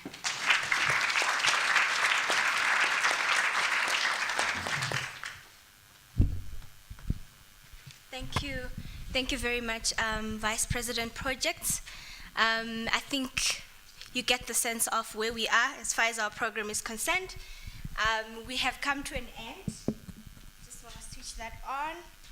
But if there's one thing that I would like to share with you, my big takeout is leadership is not anything externalized. I think just like religion and everything and all the ideologies, we tend to be very quick to externalize things. Leadership is not an external thing. Leadership is you and me internalizing, or rather looking inside, as our national president said. Listen to yourself. Lead yourself. You can't lead anybody else without leading yourself. The challenge is for you and me to lead ourselves today to an Africa that we want. Nobody's coming to save you. There is no savior. You are your own savior. With that being said, thank you very much. Just to say, we do acknowledge our online audience. We do see you, Kenneth. Thank you for joining us from Ghana. We do see you, Fortune. We also had a comment from our Executive Vice President, Ziki Sambaza, joining us from JCI Japan, or rather from Japan. So thank you very much to everybody that joined us online as well as physically. I will then give it to you to give us instructions. I'm sure you're all hungry. You want to know, do we have food? Where are we going after this? And what's the plan? Okay, thank you very much. Unfortunately, we don't have food. I am sorry. The budget was tight. Okay, thank you very much everyone for attending. I think we've spoken at length. We don't want to continue reiterating and summarizing further and further. So thank you everyone for attending. We have an official program item to take pictures, okay? It's an official program item to take pictures. So for the next 10 to 15 minutes, let me see the time. No, I'm wrong. For the next 9 minutes, actually, 8 minutes, counting down. For the next 8 minutes, that banner is going to move here. All of us are going to come to the speakers are going to stand in the front, and we're all going to take group pictures. When you're done with that, there is a banner outside that's meant for you to take pictures. There is a lot of marketing material and stuff there you can grab. I think some of you have been doing it already. Our handle on Instagram is JCI Sandton. Our hashtag is hashtag the Africa we want. Please share. The more we share, the more the impact. They said talk is cheap. Where's our, the more we share, the more we create the visibility, the more we get more people involved. Okay? So those are the last comments. When we're done with taking pictures, when you take a right out of this venue and just walk straight, you'll see the bathroom doors, and then you turn left and then first right. There is an open plan dining area. That's where we'll be having our lunch. Our lunch has been prepared as of 3 minutes ago. So please, when you're done taking pictures, please proceed to the venue to eat your lunch. It's enough food, so President, it's grand. Politics of the stomach.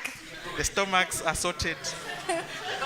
And to our online attendants, thank you very much for joining. This will be the end of the live recording.